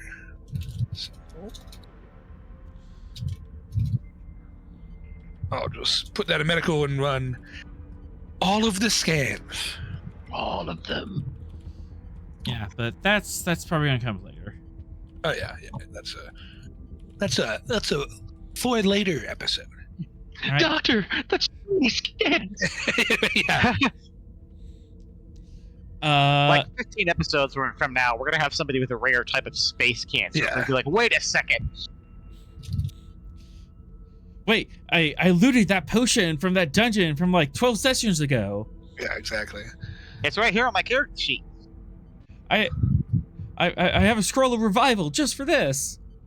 I may have 37 nukes, but I won't use one now. Guess an emergency. What if there's a bigger emergency? Wait, but what if I need it later? All right. So, Sorrel, that was your shift on watch. That was all your watch. It's a normal we went Thursday from on a the whole lot of Stavanger. nothing to, oh, that's exciting. Uneventful as usual. Uneventful as usual. Didn't I do a roll at the start about how this was supposed to be an uneventful watch? Yeah. Yeah. Uh-huh. Well, threat happened, so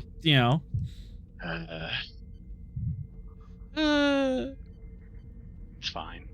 I can't wait to tell the SDA's a server about this. So my science officer spent 6 threat on a scan of plankton, and then this happened. I did. And now they have a project car. Science officer spends 6 threat on a scan. You won't believe what happens next. We're definitely gonna soup it up with nitro. Yeah. Oh heck yeah. We also So this- gotta have like this is the second the weapons time- that are hidden in panels. So like you hit a This button, it is- like flips out. This is the second time you guys had a project car. It's great. Where It's so much fun. And I love the name too. Yes, Leather jacket. the leather jacket. all right. For all of our ne'er-dwelling need. Who's next in the hot seat? I can go. All right.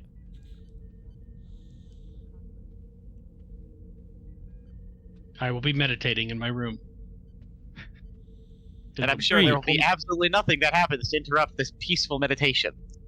First of all, Absolutely nothing. What's our alert status now? I mean, scans are clear, right? Like, Green. all there was the plankton and the pirates. Yep, that was it. Status green. Yeah, back to I don't know, standard alert? Green alert? What's it called? Standard. Yeah. Green.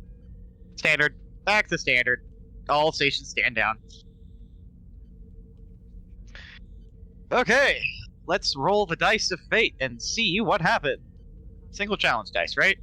Mhm. I'm guessing I don't want an effect. You don't want an effect. Good. Smooth sailing. Pretty. Great. It's a quiet night. Nothing. You hear nothing at the comms. There is a storm brewing. But it's like super far away. It's like just on the horizon of your sensors on the starboard side. There's a Class 1 ion storm. Okay. Does it look like it's gonna come our way? You can certainly look into that. Yeah, astrogation. Give me a forecast of that storm. Could it be Freezing. a dancer to the astrophage? I think we left the astrophage behind by now. Yeah, Astrophase is like 8 hours behind you, and okay. they're used to it. Okay. Yeah, they survived the coronal mass ejection. I think they'll be fine. Okay, and then communications con, because you're getting the weather report.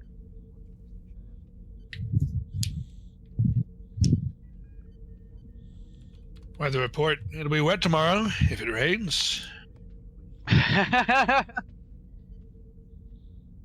If the rock is gone, then there's a tornado.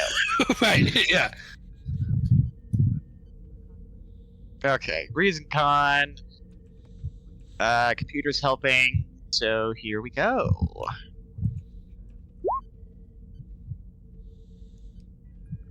Inigo, are there rocks ahead? If there are, we'll all be dead. We'll all be dead. Yeah, there we go. Stop Does that right anybody now, have and a I mean it. Anybody have a peanut? Stop it. Communications con. For the Stavanger? For the Stavanger.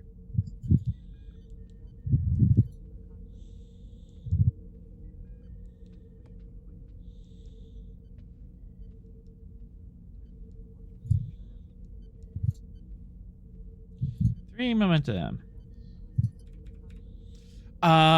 It is drifting your way. It's a matter of if it's going to peter out before it gets to you, or if it's going to stay the same. It doesn't look like it's going to like intensify between here and there. Oh, well, that's nice. And yeah, it's like on your horizon, so it's a couple hours out. If you continue, you could also turn. You could also turn port 90 degrees and just outrun the storm.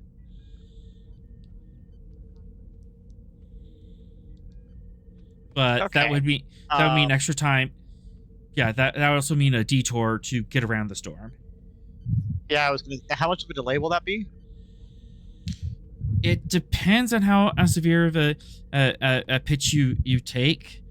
If you go left like 45 degrees, it'll be an extra day, and there's like half a chance that the storm might roll over you. If you go a full 90 degrees, it'll be 3 days late, but you would outrun the storm totally. Mm-hmm. Or you could just go full speed 8 ahead and take your chances. And it's a class 1 storm, so. What are the chances of it getting worse? About 12 threat. Yeah. Okay. Yeah. Okay. See, here's the thing. Given that we're trying to go help resolve a mutiny, I feel like we can't really afford to delay that much.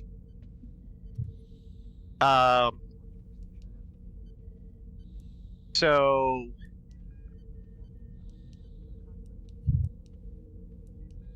my thinking is we darn torpedoes and full speed ahead. Of course, ordering shields up, crew brace for storm conditions, etc., etc. Yeah, you can brace for storm. You know, batten down the hatches, tighten down the yard arm, that sort of thing. Yep. Control Ocon on Diff 1 communications con to prep the ship for storm. Okay.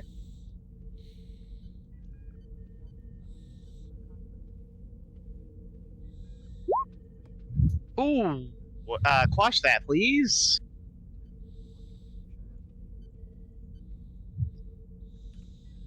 Oopsies, you turned this into a lightning rod. And that's why we're quashing. Yeah. Yeah, and you gain 2 back. Very easy, standard protocol. You shut down on some of the long range sensors.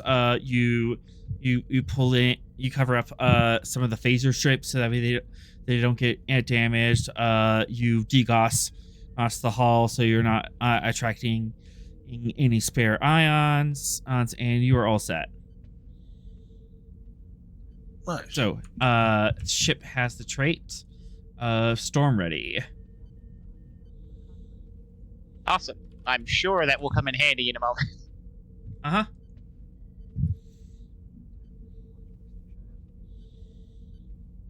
All right, so you're not wasting any time. Let's see, where do I want this? 1d20.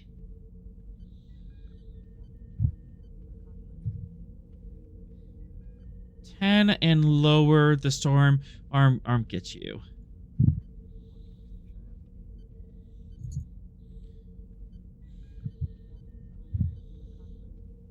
And go. And go. You said 10 and lower? 10 or lower. The storm arm catches up to you. As you're traveling along, on the bright line on the horizon grows larger and larger, and towards the end of the shift, if the storm's on top of you, lightning bolts start crashing outside. Bright flashes. The ship does have to slow down to warp 6. Dang it.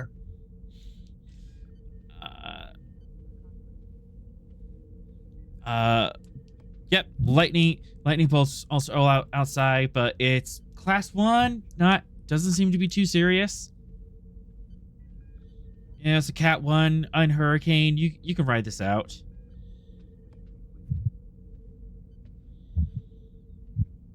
In fact, yeah, Cat 1, but you already have storm ready. Yeah, you can just write this out. Sweet. Let's do that. Yep. Oh Beginning no, you actually meant emergency stop. Reverse. Reverse. Shields up. Quantums. I'm just saying this. take Right, the ship yeah, down 200 meters. You can't cloak. All right. Dive below the storm.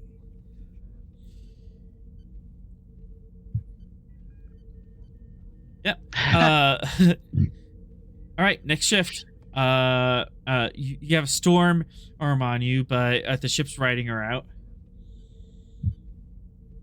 Who's next in the hot seat?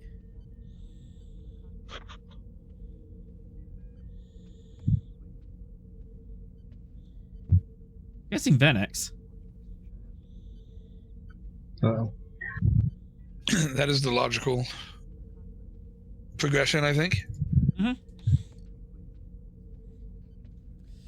As you take the con, the ship is storm arm ready. You've had to slow down a little bit, but everything seems to be under control. Standard storm protocols have been followed, and you're just kind of riding your way through this. As there's white and purple clouds all around you, and they crackle with lightning across the view screen. Occasionally the ship shudders a little bit, but it's not too bad. No. Okay. I'll have the science station scan ahead to see if there's any denser or less dense pockets and try and, maneuver away from the denser pockets. I like it. We can totally do that. Science. Give me a reason. Science.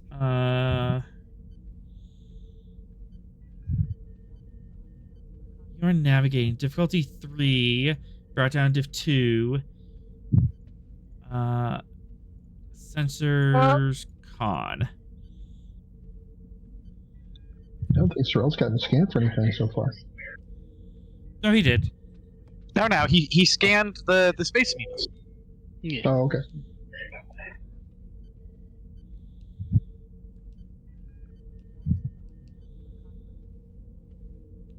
All right. He said recent science, diff 2. Sensor operations is my focus. I'm going to spend 2 momentum, 1 threat to get to 4. Onwards and downwards. Roll the combination. Sensors. Stavanger.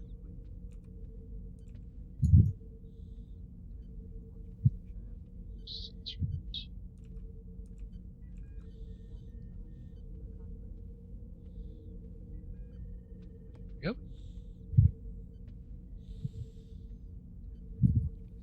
Okay. 2 momentum. You scan ahead of the ship, trying to peer through this storm. For 2 momentum, and there can be like a thin spot you might be able to ride into. Okay.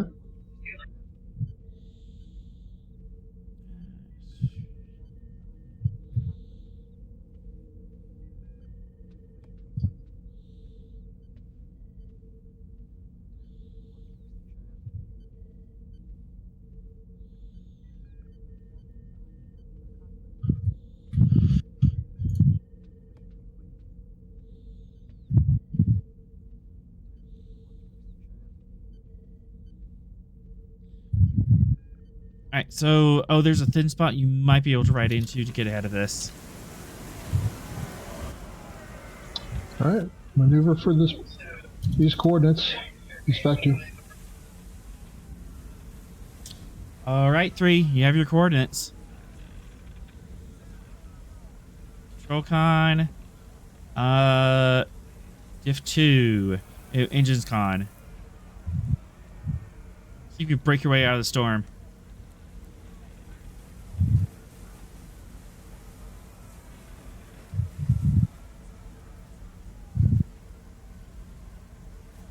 Ship's kind of rocking from side to side as the ion bursts or affect the inertial dampeners.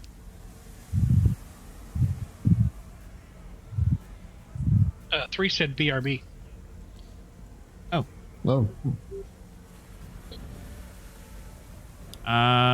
Bowriga then. Bowriga. Control con. Oh, wait, he's back. Yep. Never mind. Three's 3's back. Hi. What are we doing? We're steering the ship into a hopeful clear spot. Ah, excellent. Control con. Focus in piloting. Yep. I just want you to know that we're all counting on you. Ah, excellent. No stress, right? No pressure. You know, now that you've said that, take 2 threat. I'm gonna roll 4. You've got me paranoid now. You have.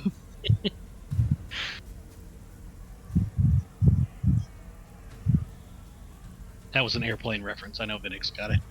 Yeah. Yep. And engines con from the ship. I am serious. And don't call me Shirley. All right, here we go. Engines con. Here we go. Rock and roll. Hey, Easy. Stavanger. You have one float as... No, just one float. Thank you, OBS. As you're able to pull ahead to the coordinates, it's slightly to your starboard and down, and so the ship kind of pitches down and cruises to this area, and you're kind of riding rough in the storm, or a shockwave. No, not the shockwave. The lightning bolts outside. I kind of intensify for a little bit, and you're sitting on the edge of the seat. Oh no! Are we going the wrong direction? And it starts to thin out and pull back, and you are in a clearing in the storm. That's a couple AU across. You have like 4 zones to yourself where the storm's not affecting you too much. The eye of the storm? Probably not eye, probably just like a relative pocket of it. And then It's the eye of the ion. Yep. Nice. The ion in the storm. You do have a float, so if you want to use that for anything, extra information or a trait, make this place a little more comfortable. You know what? Let's create the advantage that this pocket is currently going through the storm in the direction we wanted to go. So by getting into the pocket, we are now going to be less delayed. Excellent. You can save some time off that easily.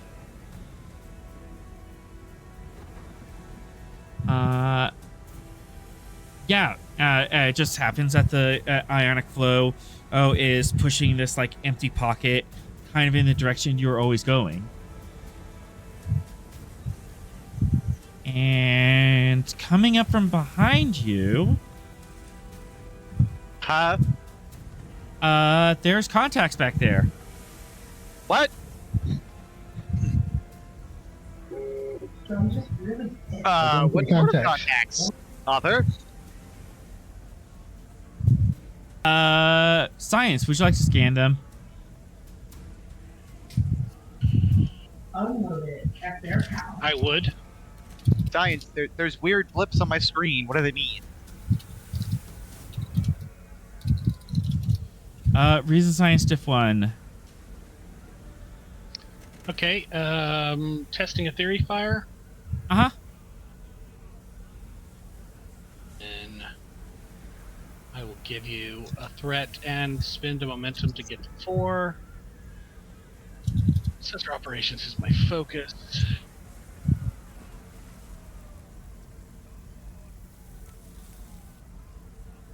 The ship. Goodbye. Later, guy. There we go. There we go. Easy. 2, 3, 4, 5.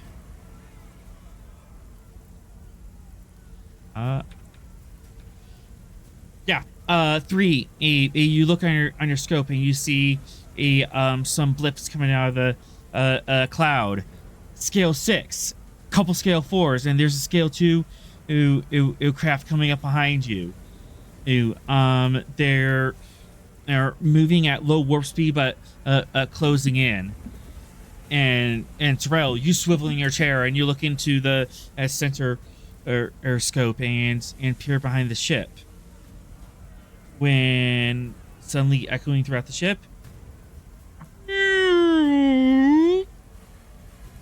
it's a pod of space whales. Oh, thank goodness. Scared ya. The plankton are back like He a should. few parsecs back there. They're missing their food source. They're closing in. They're closing in. Why? I can answer that for momentum. Yeah. Hey, Captain, I'm a hell officer, not an expert in space whales. Sorrel, you would know that space whales don't generate their own warp field, but they can hitch a ride on other or warp vessels. So, they love to come alongside warp capable vessels okay, and so just drafting. Yeah, they're drafting behind you. Riding the bubble, dude. Yeah. Sure. Well, I think we. If you want them to. I mean, I don't have any objections. Yeah, that's fine with me. It's actually kind of considered good luck. There you go. All right. You do have more float if you want to. Yeah, but you can't really, you know. We'll just kind of let them get into our warp bubble and cruise along. You cruise along as there's this scale 6 matriarch that's nearly the size of the Stavanger or yourself, 700 meters long, is kind of leading this pack, and there's a couple cows coming alongside her scale 4, and in the middle of all them is a tiny like scale 2 baby that is about the size of the Gettysburg, like 50 meters long. And it's twirling and playing with ion streams, and leaping in and out of your ion stream. It's just having a fun old time. Aw, they're gonna have a cat. They have a calf. Is it called a calf in space whales? Yeah. Yep. I'm using the whale nomenclature, so cow, calf, Okay. bull. And it's a pod of whales, not a pack.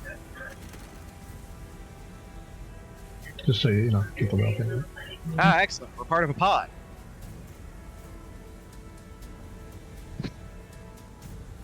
I guess that makes us pod people. We're pod servers. Damn it.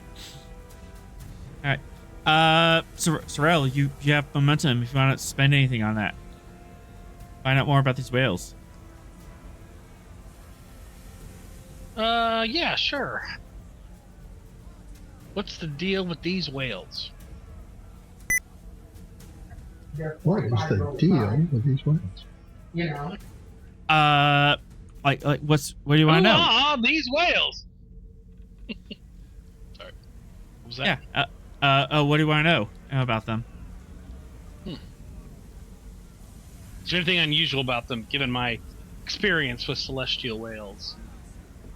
The matriarch is new. You haven't seen in one that large before, but it is conceivable that they could get that at large.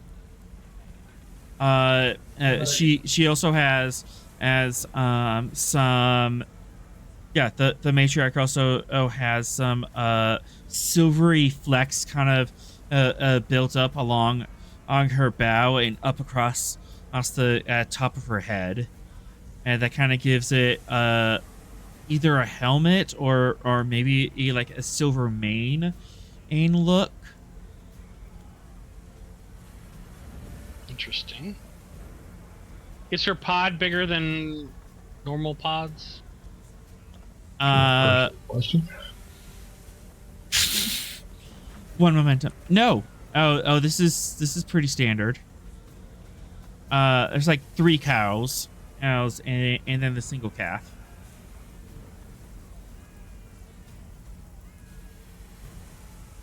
Any sign of the bull? One momentum. Yeah. No. Could be that bulls travel in separate pods, or or something happened, but there's no sign of the bull here. Okay.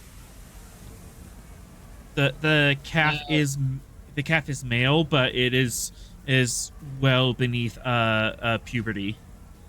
It's like a baby. His baby. Did they seem to just sort of ride the wave, or were they doing something else? Yeah, they just slip in behind you, and they're riding you through warp.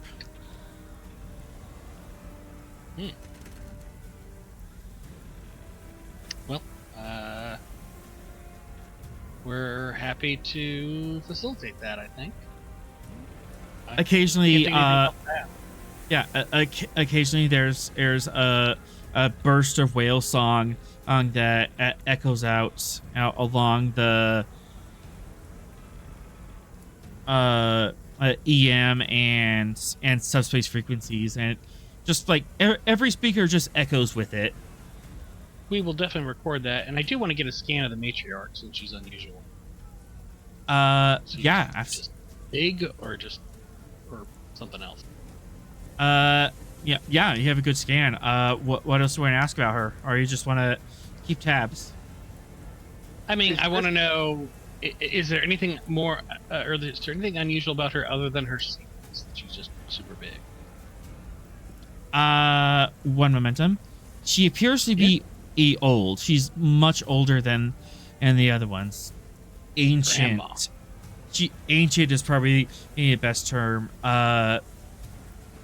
You can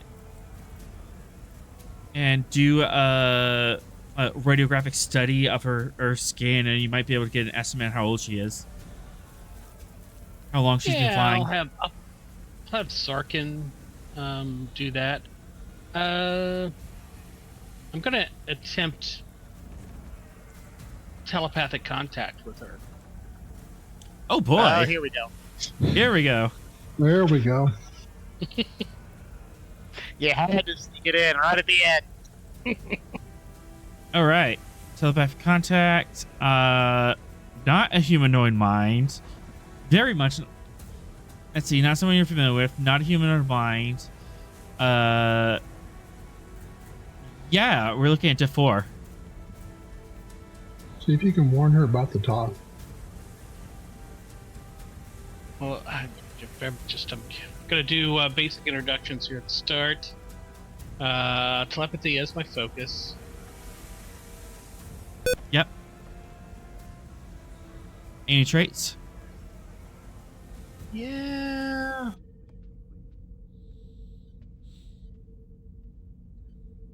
Psychically resilient. I'll take it. That would help probably buffer some of the strangeness of her mind.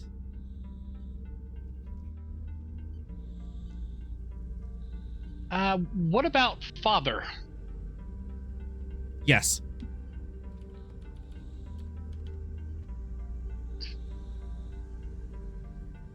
I will spend 1 momentum, 2 threat to get to 4. Onwards and downwards. Rerolling the complication. Man, I have a lot of complications. I'm glad I've spent threat every time. Mm-hmm. Well, I got it. Momentum.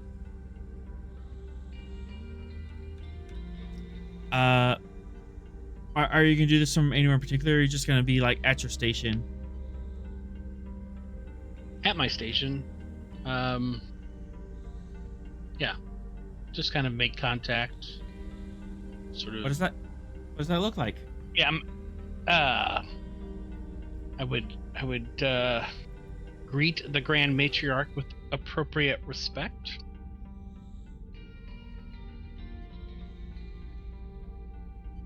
She is curious, but appreciates the respect and acknowledges it. I would communicate to her that her pod is welcome to ride our warp bubble as long as they so desire.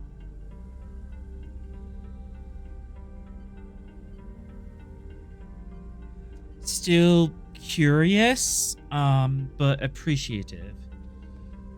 What There's- is This mind your isn't destination? quite. This mind isn't quite up to.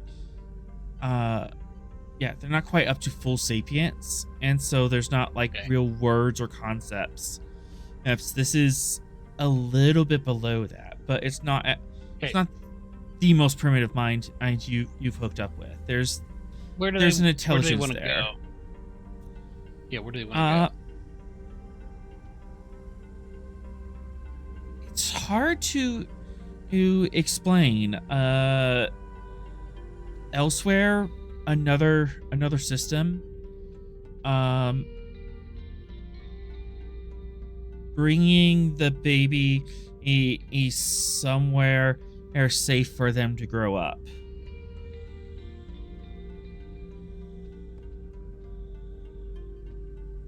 Do they have any cognizance of the Toth, or I'm not sure how I would psychically communicate that. She doesn't have words. Threats. Maybe, yeah, threats. Any threats that she's concerned with? She's always concerned. She didn't get this. Yeah, she didn't get it this long in space without being concerned, and there's always a risk when hitching a ride behind ships, but she's learned that your shape of ship is pretty good. That you don't cause them harm. There are ships that do cause harm, and when they do, we harm them back.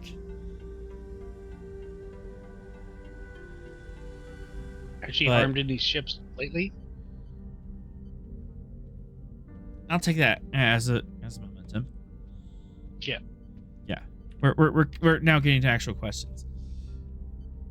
Yes. They were bad.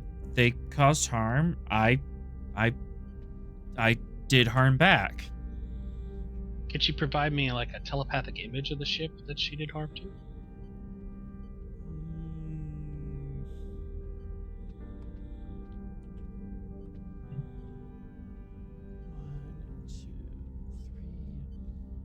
Four. She can, but it will cause you 4 stress. Guess I'll take it. It feels weird, Air, looking through someone else's eyes. First of all, they don't have like visual camera eyes. They see through subspace and through gravitational sonar. So the image is not in a way that you're used to seeing, but you focus on it and pull it up. She has a clear memory of it, and indeed it was an Oberth class. Aha! And she smashed the crap out of it and body slammed it with the full force of all of her mass and scattered it across the stars. Good. In fact, deep in your Vulcan emotions, and she stirs up that rage and anger, or that comes up with someone's hurting my kids. I'm gonna hurt them back. Yeah, and I can relate to that for sure. Do you allow her to see that feeling in response? Yeah. She appreciates that and kind of like psychically nods into acknowledgement. You know where I'm coming from. We're both in the same place. Page. Yeah.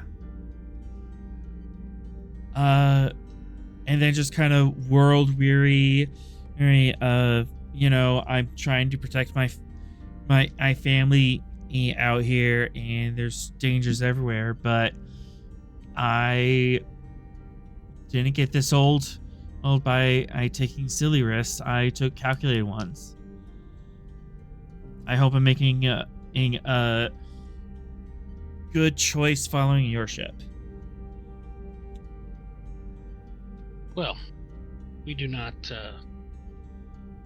condone those who would harm your kind, and we are happy to facilitate your travel.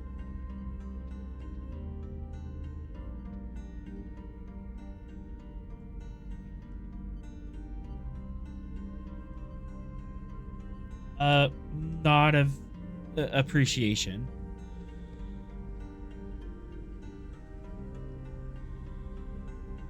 Anything else before you break the link? No, I think that's it. You come out of trance. Everyone on the bridge is kind of looking at you expectantly as you've had this silent conversation. Well, Commander? They mean no harm. They're merely hitching a ride. We'll take them as far as they need to go.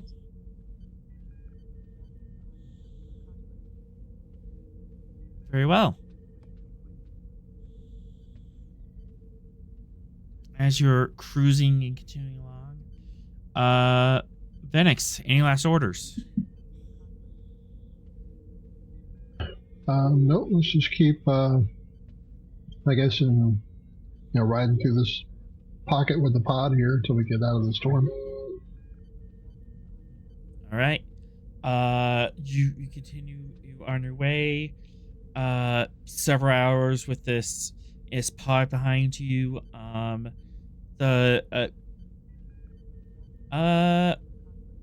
much do you allow the crew to look and scan and at this pod? I mean, as long as it's not intrusive, as much as they want it. Yeah, no flash photography or intrusive scans. Right. Yeah. The crew really appreciates that, as this is kind of like one of those rare moments of seeing the cool side of space and just marveling at the wonders of life. People take pictures. They all crowd around the aft observation deck and just watch them. One ensign and gets a guitar and starts singing a song about the space whales, much to everyone's chagrin.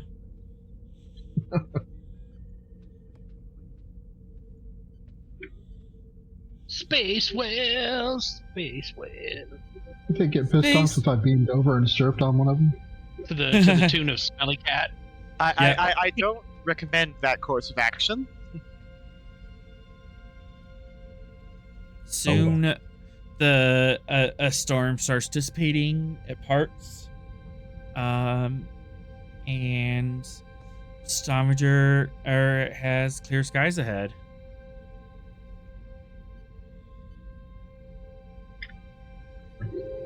Resume course and speed.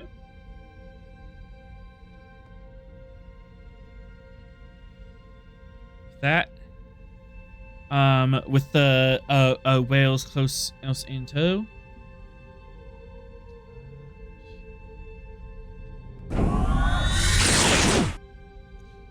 The Stavanger lights up her engines and jumps forward through space and time. I'm with these giant whales latching onto the warp bubble and getting dragged in with you as you soar across space towards your next adventure.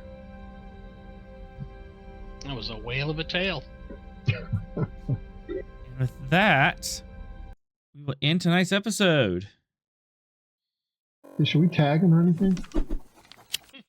You certainly could. Woohoo! Yeah, sure. Radiometric tag, sure, why not? And my only concern is if that could be used by the talk or something to track them down, as they have. We would absolutely encrypt that code. Mm-hmm. But yes, with that, the credits will roll. Be sure We are not rolling next week for obvious reasons, but we will be back on the 2nd for our next adventure here on the Frontier. Thank you to our awesome players tonight. Kind of a short crew, but we managed to get some fun things done. Yeah. And we got the USS leather jacket ready to roll, or at least in the shop. Music provided by Kevin Macloud. You can check out his royalty free music at acomtech.com. As always, we are forever grateful to Motifius for giving us the tall ship, and to Gene Roddenberry for giving the stars to guide us. Until we meet again, go out and find your next adventure.